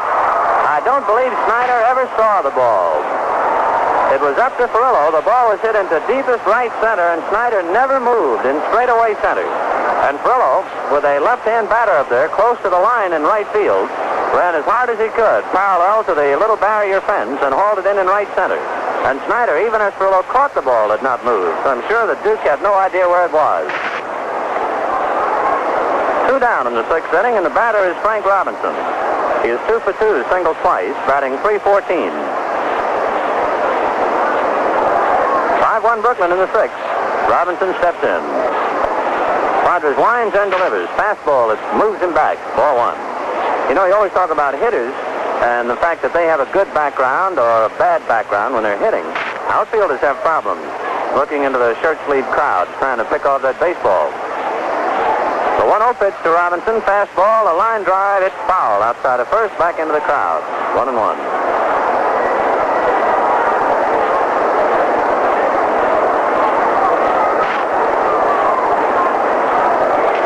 Padres with the new baseball. Campanella holds up his right hand to slow him down a moment. John bends at the waist to get his sign. Now he's ready. The 1-1 pitch to Robinson. Fastball cut on is a high pop-up in foul ground. Campanella to the left of the plate, shielding his eyes, and makes the play for the out. There's a very hazy sky up there. We have some blue skies today, but mostly a lot of clouds. The humidity seems to have put a spell over it. And boy, these fellas looking up into the sky are really squinting. Redlegs go out in order in the 6th inning. At the end of 6, Brooklyn 5, Cincinnati 1. Now to the other scores on our Schaefer scoreboard, and here's Jerry. Okay, Vinny, in the ball game at Milwaukee, first game of a doubleheader, the Giants lead Milwaukee 2-0 at the end of 6 innings of play. Antonelli against Trowbridge. In the first of 2 at St. Louis at the end of 6 innings of play, the Cardinals lead the Pirates 2-0. It's Law and Von McDaniel. In the first of 2 at Chicago, also at the end of 6 innings of play, Chicago 1 and Philadelphia nothing. So shutouts working in all 3 games, and all 3 games at the end of 6 innings of play, first games of doubleheaders. In the American League, at the end of 5 1/2 innings of play, Detroit leads the Yankees 6-3. Foytek against Larson and Byrne with bowling a home run. That's the first of 2. Chicago and Baltimore all tied 3-3 at the end of 6 innings of play. Harshman and Fisher for the White Sox. Odell for Baltimore. Cleveland leads Boston 6-1 at the end of 6 1/2 innings of play. And in the first of 2, Kansas City beat Washington 6-2. That's everything from the Schaefer scoreboard, so back to play, and here's Vin. Pee Wee Reese, the batter. Pee Wee is 2 for 2, batting .222. Reese, Padres, and Neal facing Tommy Acker in the 7th inning, 5-1 Brooklyn. Fastball to Pee Wee, cut on, a high foul off first. Crow coming over to the box seat railing. He has no play. 0-1. Reese had a bunt single in the 3rd inning and bounced one up the middle in the 4th. Brooklyn, 5 runs, 6 hits, no errors. Cincinnati, 1 run, 6 hits, and 1 error. The big difference, Carl Furillo's 8 Major League Grand Slammers came in the 4th inning. Tom Acker winds, and the strike 1 pitch to Pee Wee. Overhand curve bounced to Johnny Temple's right. He's up with it now. Turns and throws him out. Reese bounces out to Temple, 1 up, 1 away. Johnny Padres making his way up to home plate now. The Redlegs got a run off Padres in the 1st inning, with runners at 1st and 3rd and 2 out. Frank Robinson singled her over. Johnny Padres batting .079. He has 3 hits. Today he has sacrificed and hit into a double play, 0 for 1. Acker winds and delivers, and Padres takes a strike. When Cincinnati comes to bat in the bottom of the 7th inning, especially for you folks who are not keeping score, it'll be Ed Bailey, Wally Post, and Roy McMillan's spot.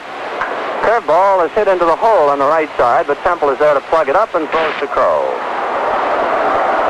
2 up, 2 away.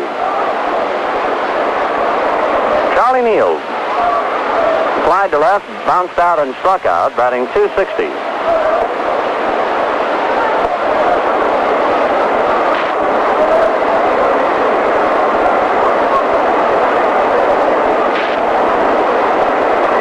Neal settles in the hitter's box now. Billy Herman directing the club from the 3rd base coaching box. The pitch to Neal, in for the strike, 0-1. In case you might have just joined us, after the Dodgers did not score in the 1st inning, and Gilliam had argued briefly on a called strike. Before the Redlegs could come to bat in the bottom of the 1st, Walter Alston and Don Newcomb were banished by plate umpire Stan Landis. Fastball on the inside corner for a strike, 0-2. So Billy Herman, 3rd base coach and acting manager. Acker right back 0-2, and the fastball is high and inside. Ball 1. 1-2. Saluting our Schaefer Award winners for this week, Randy Jackson for his fine hitting and all-around play at 3rd, and for his fine pitching, Johnny Padres. 1-2 pitch to Neal is cut on and missed, and Charlie is struck out for the 2nd time today. Neal's starting to get into a kind of a strikeout slump now. Twice today, twice yesterday, once before that, twice the day before that, twice the day before that. So you get the idea now that Charlie in that leadoff spot, striking out a great number of times. Dodgers out in order in the 7th inning. So at the end of 6 1/2 innings of play, Brooklyn 5, Cincinnati 1. Now here's Jerry. You know, fans, the mark of a great pitcher is being able to give the catcher just the kind of pitch he calls for. And when you think about it, it's the same way with brewing beer. The mark of a great brewer is being able to give the customer just the kind of beer he calls for. Well, that's exactly what the Schaefer people have been doing for well over a century. You just give the signal for a tall, golden amber glass of Schaefer, and you'll get exactly what you like in beer. Yes, sir? The light and zesty flavor you want, but don't always find. You see, that's the way Schaefer is brewed. It's brewed carefully, expertly, to develop all the true beer character and smooth, satisfying flavor you expect in beer. Every glass of Schaefer beer is right in the strike zone. Right there for real lip-smacking enjoyment. Put a cool, foamy glass of Schaefer in your hand right now. You'll see, it's real beer.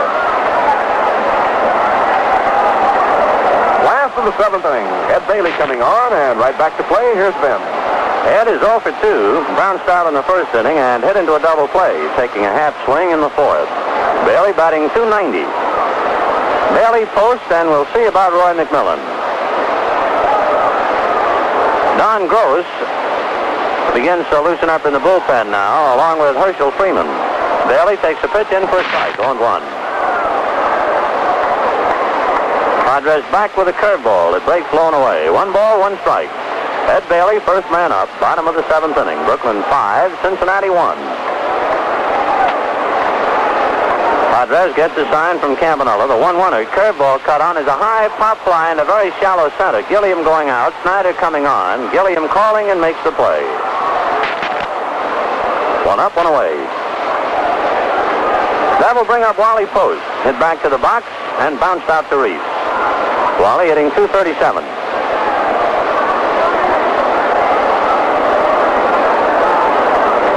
Padres is not striking out many batters today. In fact, he has only 1 strikeout. He struck out George Crowe in the first inning.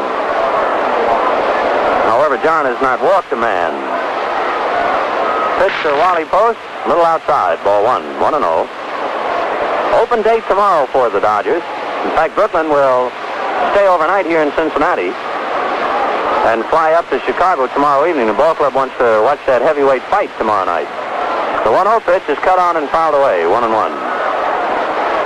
So we'll fly up to Chicago, check into the hotel, and be able to watch Floyd Patterson and Tommy Hurricane Jackson. Then we'll be back on baseball come Tuesday. Newcomb and Magley against the Cubs. Curveball is grounded foul to the left of the plate. 1-2.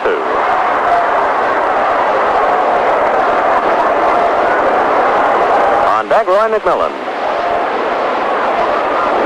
5-1 Brooklyn, bottom of the seventh inning, 1 out. The 1-2 pitch to Wally Post. Fastball just inside, 2-2.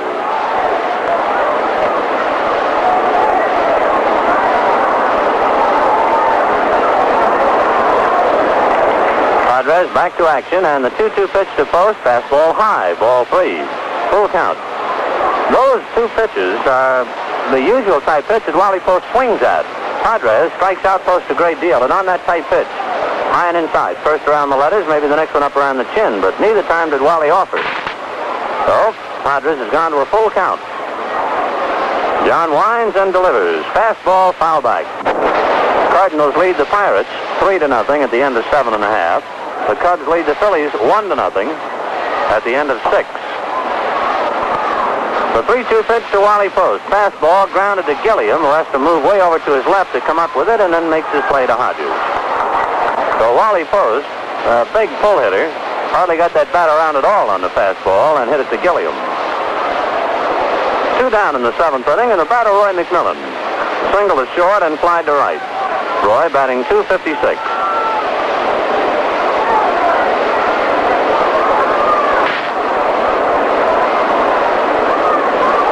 Padres delivers, and the first pitch in and over, strike 1. Dodgers coming up in the 8th inning. They'll have Gilliam, Snyder, and Hodges.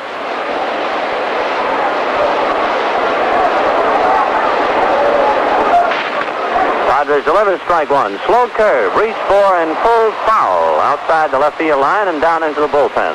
0-2. So McMillan just kind of bent over the plate and wristed at it and pulled her foul. No balls, 2 strikes. 2 out, bases empty, 7th inning. Brooklyn 5, Cincinnati 1. And Schaefer Beer, delighted to be sending it all to you from Crosley Field in Cincinnati. Strike 2 pitch, overhand curve, got him looking on the outside corner. Called strike 3. McMillan growls a little bit as he walks away. That for Padres, his second strikeout. He got Crow swinging in the first inning. The end of 7 innings, Brooklyn 5 runs, 6 hits, and no errors. Cincinnati 1 run, 6 hits, and 1 error. We'll hear from Jerry in just a few moments, but first we'll pause for station identification. This is the Brooklyn Dodgers Radio Network. Dial 1460 WOKO, Albany, New York. WOKO, the Capital District's most talked about station, with downtown studios in the Hotel Wellington. Correct WOKO time now, 2 minutes after 4 o'clock. Well, friends, a word now about the Schaefer Lucky Strike Baseball Guide and Record Book, the mighty fine little pocket edition that you can have in your sports library, carry with you to the ball games, or have handy when you're listening or watching ball games on radio and TV. This little booklet has the rosters of all the major league clubs, diagrams of the parks, radio, TV directories, rosters of the players with the numbers, and all kinds of records. Now, to get your Schaefer Lucky Strike Baseball Guide and Record Book, send 50 cents, your name and address, to Baseball Guide, Box 35, Brooklyn 1, New York. 50 cents along with your name and address to Baseball Guide, Box 35, Brooklyn 1, New York. Top of the 8th inning in a ball game that's moving right along now. Jim Gilliam coming on, followed by Duke Snyder and Gil Hodges. 8th inning, and here's Vin. Gilliam flied to right and has bounced out twice, batting .247. Tom Acker looks in to get his sign. This will be Tommy's last inning. He's due to bat first in the bottom of the 8th. Acker to his windup now and delivers to Gilliam. Fastball that crowds him a bit, ball 1. The Dodgers are facing a problem right now in their lineup for the first 2 men in the batting order not getting on base, Neal and Gilliam. The 1-0 pitch to Junior, cut on and is a base hit, so Jim finally breaks the drought and gets a single to right. Hit number 2 off Acker. However, the shortcomings of Neal and Gilliam at the top of the order can very well be wiped away should Carl Furillo come swinging back. Furillo's grand slammer in the 4th inning is the difference of this game. Brooklyn 5, Cincinnati 1 in the 8th. Duke Snyder 0 for 2, batting .277. Acker checks Gilliam and delivers, and Snyder golfs at a pitch and doesn't get it, 0-1.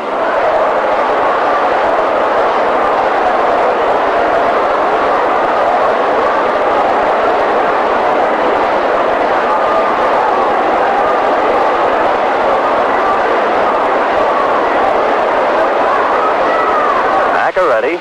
Another check of Gilliam. Now the strike 1 pitch to Snyder, who runs up as if to bunt, and the pitch is low. 1 ball, 1 strike. In the Cincinnati bullpen, Art Fowler now begins to loosen up with the utility outfielder Pete Wisenen.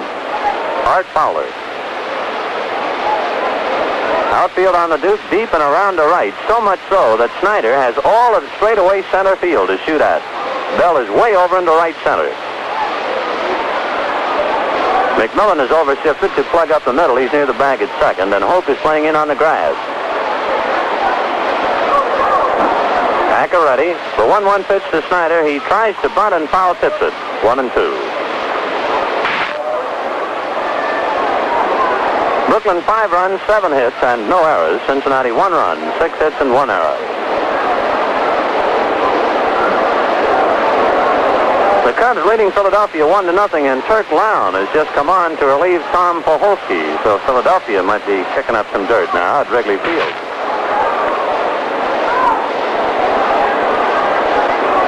One and 2. Acker straddling the rubber, goes to Rosenbag. Now he's up on top. Gilliam held on by Crow at first, nobody out. The 1-2 pitch to Snyder, cut on, is a high drive to deep center. Gus Bell up the terrace, to the wall, at the wall, leaps, but it's off the top of the wall. Gilliam had to hold up and goes to third on Snyder's double. Gilliam now comes to the plate and runs right through Herman Sign to score. Billy Herman had held Gilliam up. He was waving his hands at Junior, and Gilliam just kept on coming as the throw went to shortstop Roy McMillan, who turned and fired into second. And Gilliam, without a play being made on him, scored all the way. So Snyder doubles to center, and Gilliam legs it over for the run. So the Dodgers now lead 6-1. But Junior had his mind made up. He was coming. The batter is Gil Hodges with Snyder at second, nobody out. 6-1 Brooklyn. Acker delivers, and Hodges runs up the butt and takes it low. Ball one. Snyder's drive to center came within 2 feet of clearing the center field wall. Bell went up the terrace to the wall, leaped as high as he could, and was about a foot short in his leap. Ed Bailey and pitcher Tommy Acker now meet halfway between home plate and the mound. Brooklyn 6, Cincinnati 1. We're in the 8th inning. Dodgers trying to pile it on before a big crowd here at Crosley Field. After Hodges comes Ambrose. Boy, Gil is soaking wet. Real summer day out here at Cincinnati. A Cincinnati summer day. The 1-0 pitch to Hodges, cut on and foul back. 1-1. Gil appeared to be trying to take a shot to right that time. At least while he post thought so, he was breaking towards the line. 1-1. That ball which ran up the screen stuck in the screen. The crowd gets a few giggles out of that.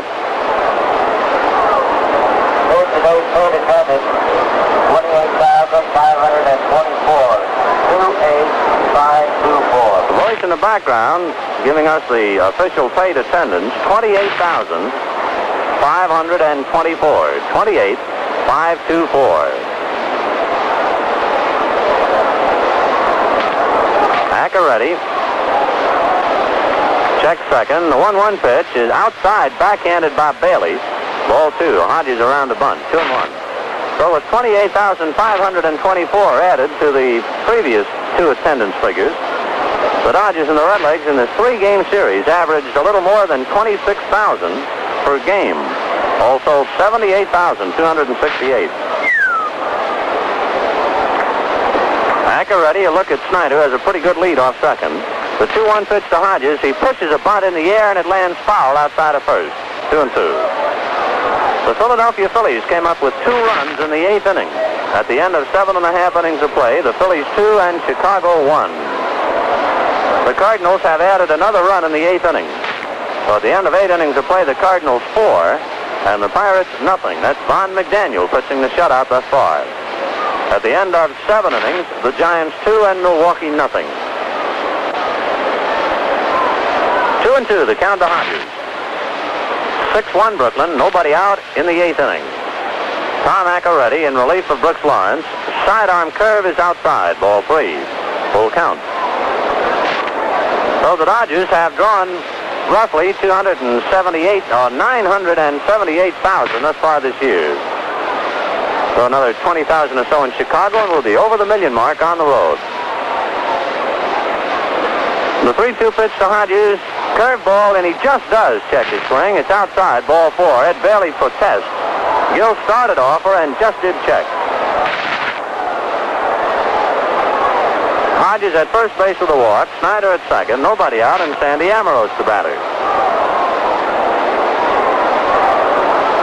Ambrose flied to right, has a bunt single, and lined a single to right, batting .303. 6-1 Brooklyn. They're looking for more here in the 8th inning. Polk is inside the bag at third, expecting a bunt. Acker ready. Delivers to Ambrose, who takes on the outside corner for a strike. On 1. Roy McMillan riding Duke Snyder's back at second, trying to cut down his lead. Crow is not holding Hodges. He's inside the bag and ready to come to the plate. Art Fowler continues to throw away in the Cincinnati bullpen. Tom Acker set, checks his men at first and second. Now the strike 1 pitch to Ambrose. He does bunt up along third. It's a good one. Hoke will have to hurry to get him, and just does. So Ambrose comes a fine bunt. The sacrifice works. Play going 5-3. Hodges to second, Snyder to third. First base is open, and Carl Furillo the batter. After Furillo comes Campanella. Furillo hit into a double play in the 2nd inning, but then hit a grand slam home run in the 4th. He chased in Snyder, Hodges, and Ambrose, who were all aboard ahead of him. Furillo struck out looking his last time up. Carl batting .263. Runners at second and third, 1 out, 6-1 Brooklyn in the 8th. And Bertie Tebetales in the dugout, to his catcher Ed Bailey, put him on. So Bailey holds his right arm wide and takes the first toss outside. So Carl Furillo receives an intentional walk, and they will pitch to Roy Campanella. 2 to Carl. Snyder holding in third. Hodges at second.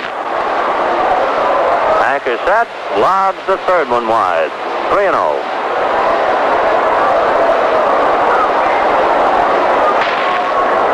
You know, an odd thing in a sense, the way they talk about the rabbit ball all the time. The only home run hit today in the National League thus far has been Perillo's grand slammer in the 4th inning. Giants Milwaukee, it's 2-0 Giants at the end of 7. It's 4-0 Cardinal over Pirates at the end of 8. It is 2-1 Phillies over the Cubs at the end of 7.5. No home runs in any of those games. All right, here's Roy Campanella with the bases loaded and 1 out in the 8th inning. Brooklyn 6, Cincinnati 1. Campy batting .227. Has walked and twice flied to Gus Bell. Infield and double play depth now. Acker winds and delivers to Camp, and the curveball low and away. Ball 1. After Campanella, Pee Wee Reese. Brooklyn 6 runs, 8 hits, and no errors. Cincinnati 1 run, 6 hits, 1 error. Tommy Acker winds, and the 1-0 pitch to Campanella. Fastball inside, ball 2. 2-0. Snyder at third. Hodges at second. Perillo at first. 1 out.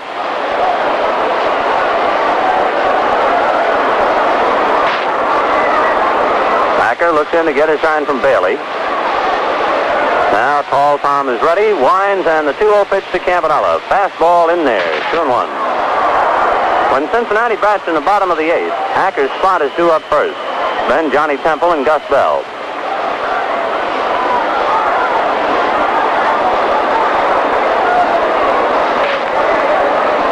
Campanella just waiting. Acker staring in. 2 balls and 1 strike. Acker now backs off the rubber and just as quickly gets back on. Looks to third, goes to his windup, and the 2-1 pitch to Campanella. Fastball cut on is a high fly ball to right. It's deep. Wally Post going back to grab it. Tagging up is Snyder. Going to third is Hodges, and everybody makes it. Snyder comes over, and Hodges goes to third. And the Dodgers lead 7-1. So Campanella scoring fly ball to right field. Snyder coming over. Hodges going to third, and Perillo holding at first.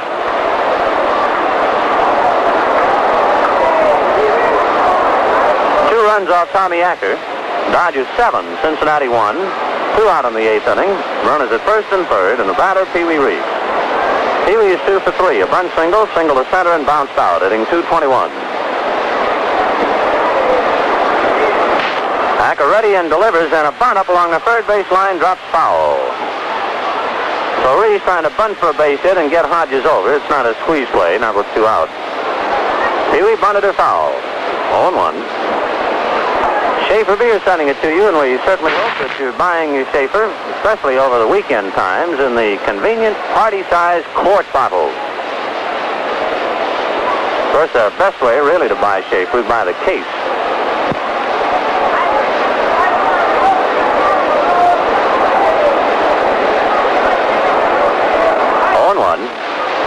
Acker ready and delivers. Curveball, belted to left field. Robinson almost in his tracks. Takes it at his chest for the out. So Reese lines to left, and for the Dodgers in the 8th inning. They had 2 runs on 2 hits, a single, a double, and a scoring fly ball. And they leave a couple. At the end of 7.5 innings of play, Brooklyn 7 and Cincinnati 1. Well, now what, Jerry? Well, now, Ben, while the field changes hands, let's have a couple of young friends take the spotlight. How about it?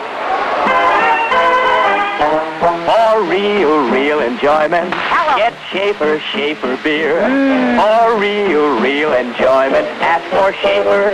It's real beer. For real refreshment, Say it. get Schaefer beer. Yeah. For real refreshment, ask for Schaefer. It's real beer. That's a real trumpet. That's real beer. For real enjoyment, get Schaefer beer. For real enjoyment, ask for Schaefer. It's real beer. Set to play in the last half of the 8th inning. Ted Krasuski coming on to bat for Tom Acker. The Dodgers out in front now 7-1, so let's get right back to play, and here's Vin. Kluszewski is batting .284. He has 3 home runs, 9 runs batted in. As a pinch hitter yesterday, he singled into the hole to right field. As a pinch hitter the night before, he flied to left. So Ted is 1 for 2 in this series. Kluszewski, Temple, and Bell. Bottom of the 8th inning, 7-1 Brooklyn. Padres fastball a little low. Ball 1, 1-0. We just have a report on the final score. The St. Louis Cardinals shut out the Pirates 4-0. Young Von McDaniel, 18 years old, pitched a one-hitter. The 1-0 pitch to Kluszewski is drilled to right center. Snyder chasing that one. She's gone.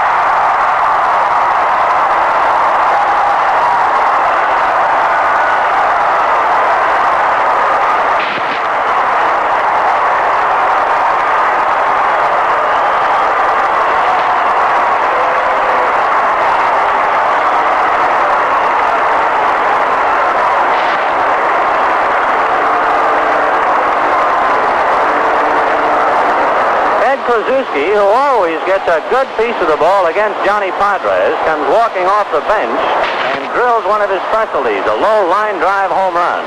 And it is now Brooklyn 7, Cincinnati 2 here in the bottom of the 8th inning. Johnny Temple takes a strike. Kluszewski now has 4 home runs, 10 runs batted in. A low line drive into the right center field seat. Padres back with a fastball that moves Temple out of there. 1 ball, 1 strike. Don Gross throwing in the Cincinnati bullpen now. And back of Padres is Don Drysdale. In this heat, you really have to watch your starting pitcher. Padres to his windup. Now the 1-1 pitch, a changeup, cut on and lined to center field. A clean base hit. Snyder up with the ball, so home run by Kluszewski, a bullet single to center for Temple, and here comes Gus Bell. That for Johnny Temple, his 3rd hit of the game. He had 3 hits yesterday and 3 the day before. 9 hits in the series for Johnny Temple. Sandy Koufax trotting down to the Dodger bullpen now. Brooklyn 7, Cincinnati 2 in the bottom of the 8th inning. Johnny Temple at first base and Gus Bell, who was 0 for 3, the batter. Gus batting .292. Padres looks to first and delivers a curve and spins it low. Ball 1, 1-0. On deck, Don Holt. So the Redlegs came up with a 9th inning rally yesterday, but fell short. Picked up 3 to lose 5-3. Trying to rally here in the 8th. Dodgers lead 7-2. Fastball to Bell is cut on and popped up.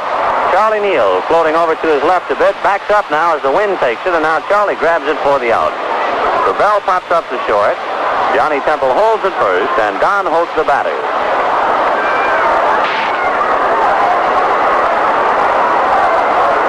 Holt is 1 for 3. Singled in the first inning. Don batting .288.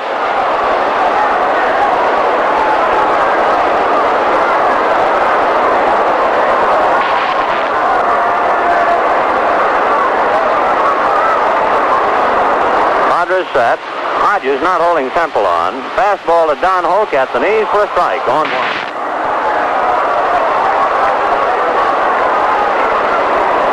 Brooklyn 7 runs on 8 hits and no errors. Cincinnati 2 runs, 8 hits, 1 error.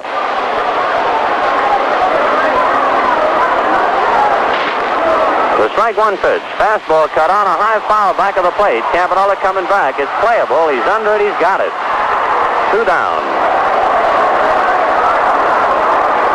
Now here comes George Crowe with 2 out. Johnny Temple at first base. Bottom of the 8th inning, 7-2 Brooklyn. Crowe is 0 for 3, batting .298.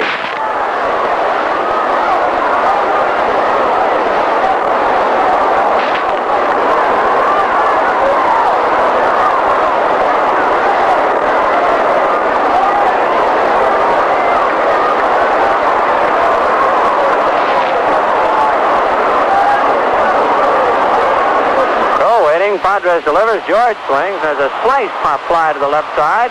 Charlie Neal backing out and takes that one. So the enthusiasm here at Cincinnati was promptly dampened by Johnny Padres. Kluszewski had a home run, Temple single, and then Bell popped up, Holt fouled out, and Crowe popped up. For the Redlegs, 1 run on Kluszewski's home run, 2 hits, a man left on. At the end of 8 innings of play, Brooklyn 7, Cincinnati 2. Okay, Jerry. Well, friends, before we leave Cincinnati, we want to remind you of a terrific date at Ebbets Field. You'll recall the Saturday game rained off the schedule during the last visit of the Redlegs. Well, it'll be played as part of a tremendous twilight doubleheader at Ebbets Field Tuesday, August 20th. Now, we don't have to warn you about what that means. A rush for tickets, of course.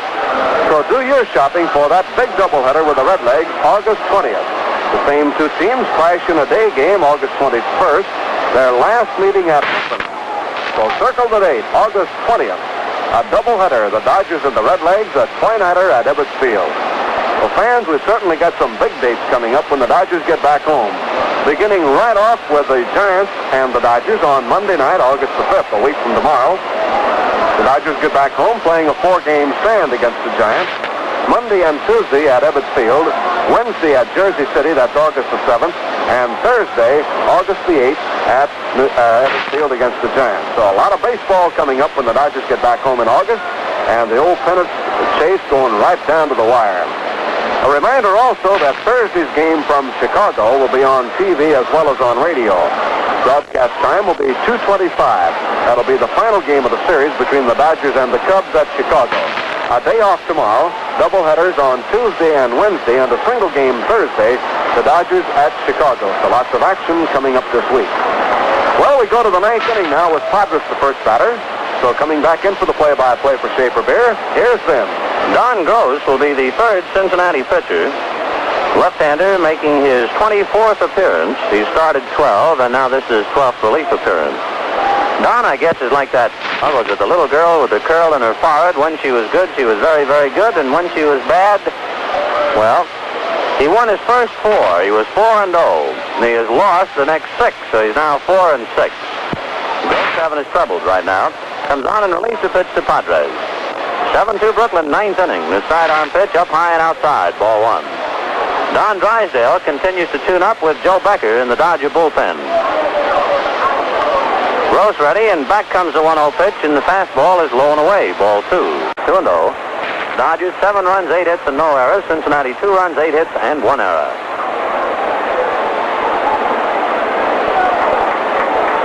An 2-0 pitch on the outside corner for a strike. 2-1. So the Dodgers, after losing 2 out of 3 to St. Louis, trying to win 2 out of 3 here at Cincinnati. 2-1 to the Padres, a line drive base hit up the middle. Gus Bell comes on to field it, and Padres at first base. I don't know if the Dodgers might see that base hit with mixed emotions. They lead by 5 runs in the ninth inning. It's a very hot day, and I imagine the boys would just as soon see Padres back in the cool of the dugout. So there he is at first. Single to center. Base hit number 1 off Don Gross, hit number 9 for Brooklyn. The batter is Charlie Neal, who is 0 for 4, but what is bothering and perplexing him a bit is the fact that he is striking out. He has struck out 2 out of 4 times again today, hitting .259. Throw to first, Crow is not holding the runner. And Padres easily ducks back to the bag. Gross delivers, and Neal bunts foul to the right of the plate. 0-1. Moore begins to loosen up now in the Cincinnati bullpen. Vicente Moore, who appeared yesterday in relief.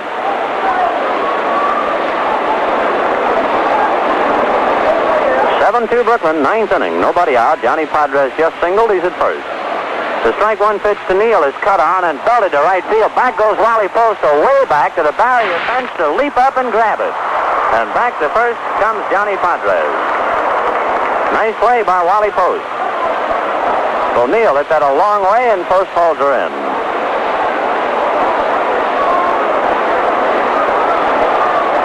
The batter is Jim Gilliam, who was 1 for 4, single to right in the 8th inning, and kept on coming to score on Snyder's double off the center field wall. Jim batting .250. Looking for base hit number 99. Only one Dodger has 100 hits. Gil Hodges has 108.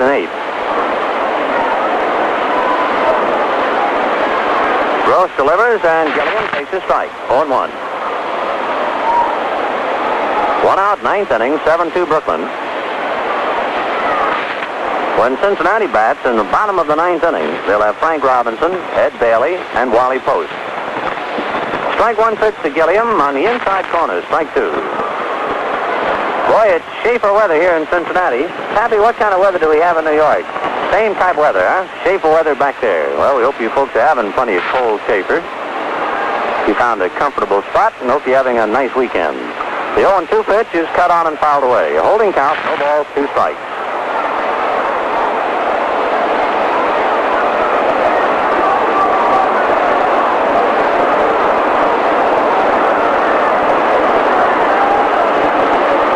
Gross takes a peek at first. The strike 2 pitch is outside. Ball 1, 1-2.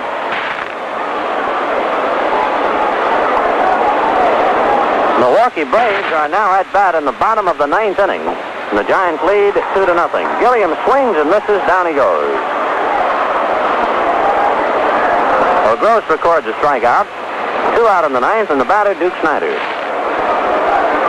Snider walked, bounced out, fly to left, and doubled high off the center field wall to drive in Gilliam.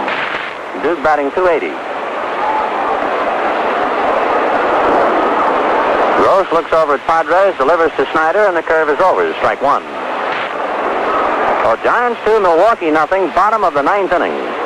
The St. Louis Cardinals have already won their ball game 4-0 over Pittsburgh on a one-hitter by Von McDaniel.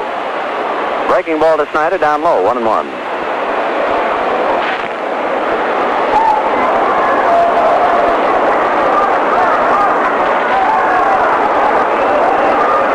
Don Gross ready and delivers to Snider. Another sidearm curve on the outside corner, 1-2.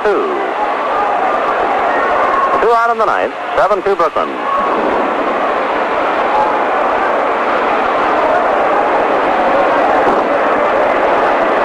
Gross delivers 1-2 to Snider. Swings, and there's a high fly ball to right field. Wally Post is there, coming over close to the foul line, but he's still in fair ground and takes it for the out. So Padres opens up with a single, and the next 3 batters go out. In the 9th inning, no runs, 1 hit, a man left on. At the end of 8.5 innings of play, Brooklyn 7, Cincinnati 2, and I imagine Johnny Padres will take a couple of minutes before he gets out there to the mound. So while we have a chance, let's listen to Jerry. Well, Benny, the Schaefer people certainly know how to make good beer, that's for sure. And they know how to package it for your convenience, too, friends. Just for example, take the handy Schaefer half-quart can. Now, there's a real thoughtful can. Really, it's got a nice, handy shape, so easy to carry, so easy to hide away in your refrigerator. It doesn't get in the way when you're storing it, and it cools quick-like if you're in a hurry. But the most thoughtful thing is this. It holds 16 delicious ounces of throat-pleasing Schaefer beer. 2 full glasses of golden amber goodness. 1 for you and 1 for your wife, maybe. Or you might want to share it with the guy next door. In fact, you can be real thoughtful and put the whole can by his chair. That way he can pour his own second glass when the first goes dry. So why not stock up? Get in a supply of Schaefer half-quart cans. They each hold 2 full glasses of real enjoyment, Schaefer beer. It's real beer. Well, the Dodgers have an off day tomorrow. Go to Chicago Tuesday for a doubleheader. And a doubleheader on Wednesday. Single game on Thursday. Then to Milwaukee for a weekend series Friday night, Saturday afternoon, and Sunday afternoon. And then back to New York to Pittsfield for a big Monday night, August the 5th attraction against the New York Giants. So make your plans. Be on hand when the Dodgers get back home. Into the last half of the 9th inning here, Dodgers lead 7-2. Robinson, Bailey, and Post coming on to face Johnny Padres, who just now is taking his woman's office. So we'll get back to the action, and here's Vince. I wish you had said that slower, Jerry. I don't mind you rushing through the schedule out here, but when you say, don't you say, get back home? Say it real slow. It sounds so good, you know? Kind of get back home. Hello, boy. Well, Johnny Padres ready to work in the bottom of the 9th inning, 7-2 Brooklyn. Now, Johnny got that base hit in the top of the 9th and stood at first base while the next 3 men went out. And you can bet your boots the Dodgers will watch him very carefully now. In fact, in the bullpen, they have Eddie Roebuck and Sandy Koufax firing back of him. For it's blazing hot down on the floor of this ballpark. There's a hot one wide of third, off Reese's glove, picked up by Neal. He throws, not in time. A nice try by Charlie Neal.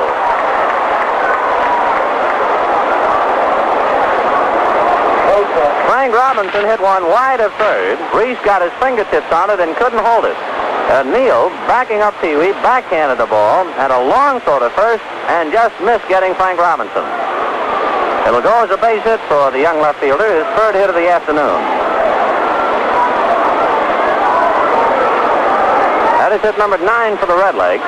7-2 Brooklyn, bottom of the ninth inning, and a ringing wet Johnny Padres out there on the mound. Ed Bailey is 0 for 3, batting .289. Padres delivers, and the fastball is in for the strike, 0-1. With the Dodgers leading by 5, they're going for outs, so Hodges will not hold Robinson. The infield back in a normal depth. Reese, however, protecting the bag at third as Bailey swings and beats one foul to the right of the plate. 0-2.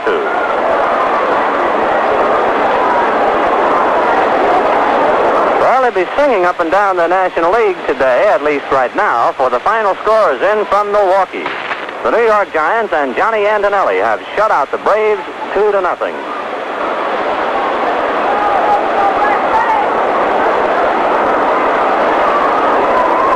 Padres set. The 0-2 pitch to Bailey, cut on and missed, strike 3, and he gave him a real slow curve. Bailey tried to time it. It almost fell out of his uniform, trying to check his swing and then started again. So Padres gets his third strikeout of the afternoon. 1 out in the ninth, and the batter, Wally Post, who is 0 for 3. Wally batting .236. The outfield goes the other way now, deep and around the left.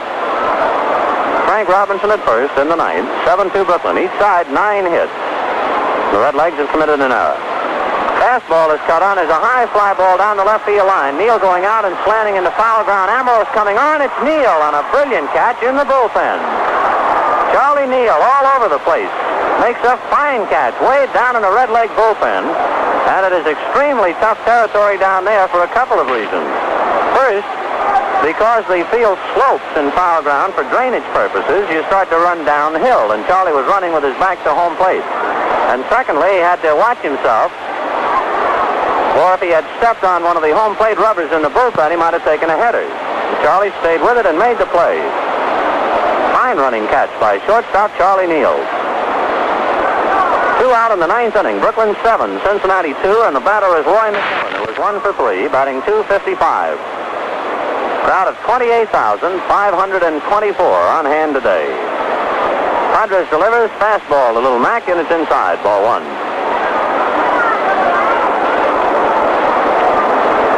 Johnny Padres checking signs with Campanella. Ready on the 1-0 pitch. Fastball down low, ball 2. 2-0. Sometimes when a ball club has a 5-run lead in the ninth inning and 2 outs, you'll see the pitcher wind up. He's going to disregard the base runner at first. But Padres not doing that. He's keeping an eye on Robinson anyway and working from a stretch position.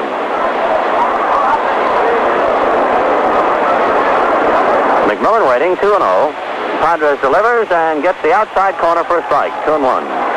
Tomorrow, the off day, and we'll be talking to you Tuesday afternoon. It'll be Don Newcomb and Sal Megley in a doubleheader with the Chicago Cubs. And there'll be another doubleheader on Wednesday. Padres delivers 2-1. Fastball is lined to left field. Ambrose coming over, grabs it at his chest for the out, and the Dodgers have won a big one and have taken 2 out of 3 from Cincinnati. And Johnny Padres, who is all pitcher, and he is brilliant away from home in particular, has done it again on the road. Jerry has some fine statistics on Johnny Padres. Another brilliant performance. He gave up 1 run in the first inning and then nothing but smoke rings the rest of the afternoon till the 8th. Redlegs got 1 there, and that was it. And the Dodgers have won it 7-2 to take 2 out of 3 from Cincinnati. For the notes on Johnny Padres and also the statistics, and to wrap it up, here's Jerry. Okay, Vinny, for Johnny, his 6th consecutive complete game road victory, allowing a total of 3 runs in 54 innings. And today, Johnny did it by allowing no walks. He struck out 3 and kept the base hits well scattered. The totals for the Dodgers, 7 runs, 9 hits, no errors, and 5 left on. And for Cincinnati, 2 runs, 9 hits, 1 error, and 6 left on.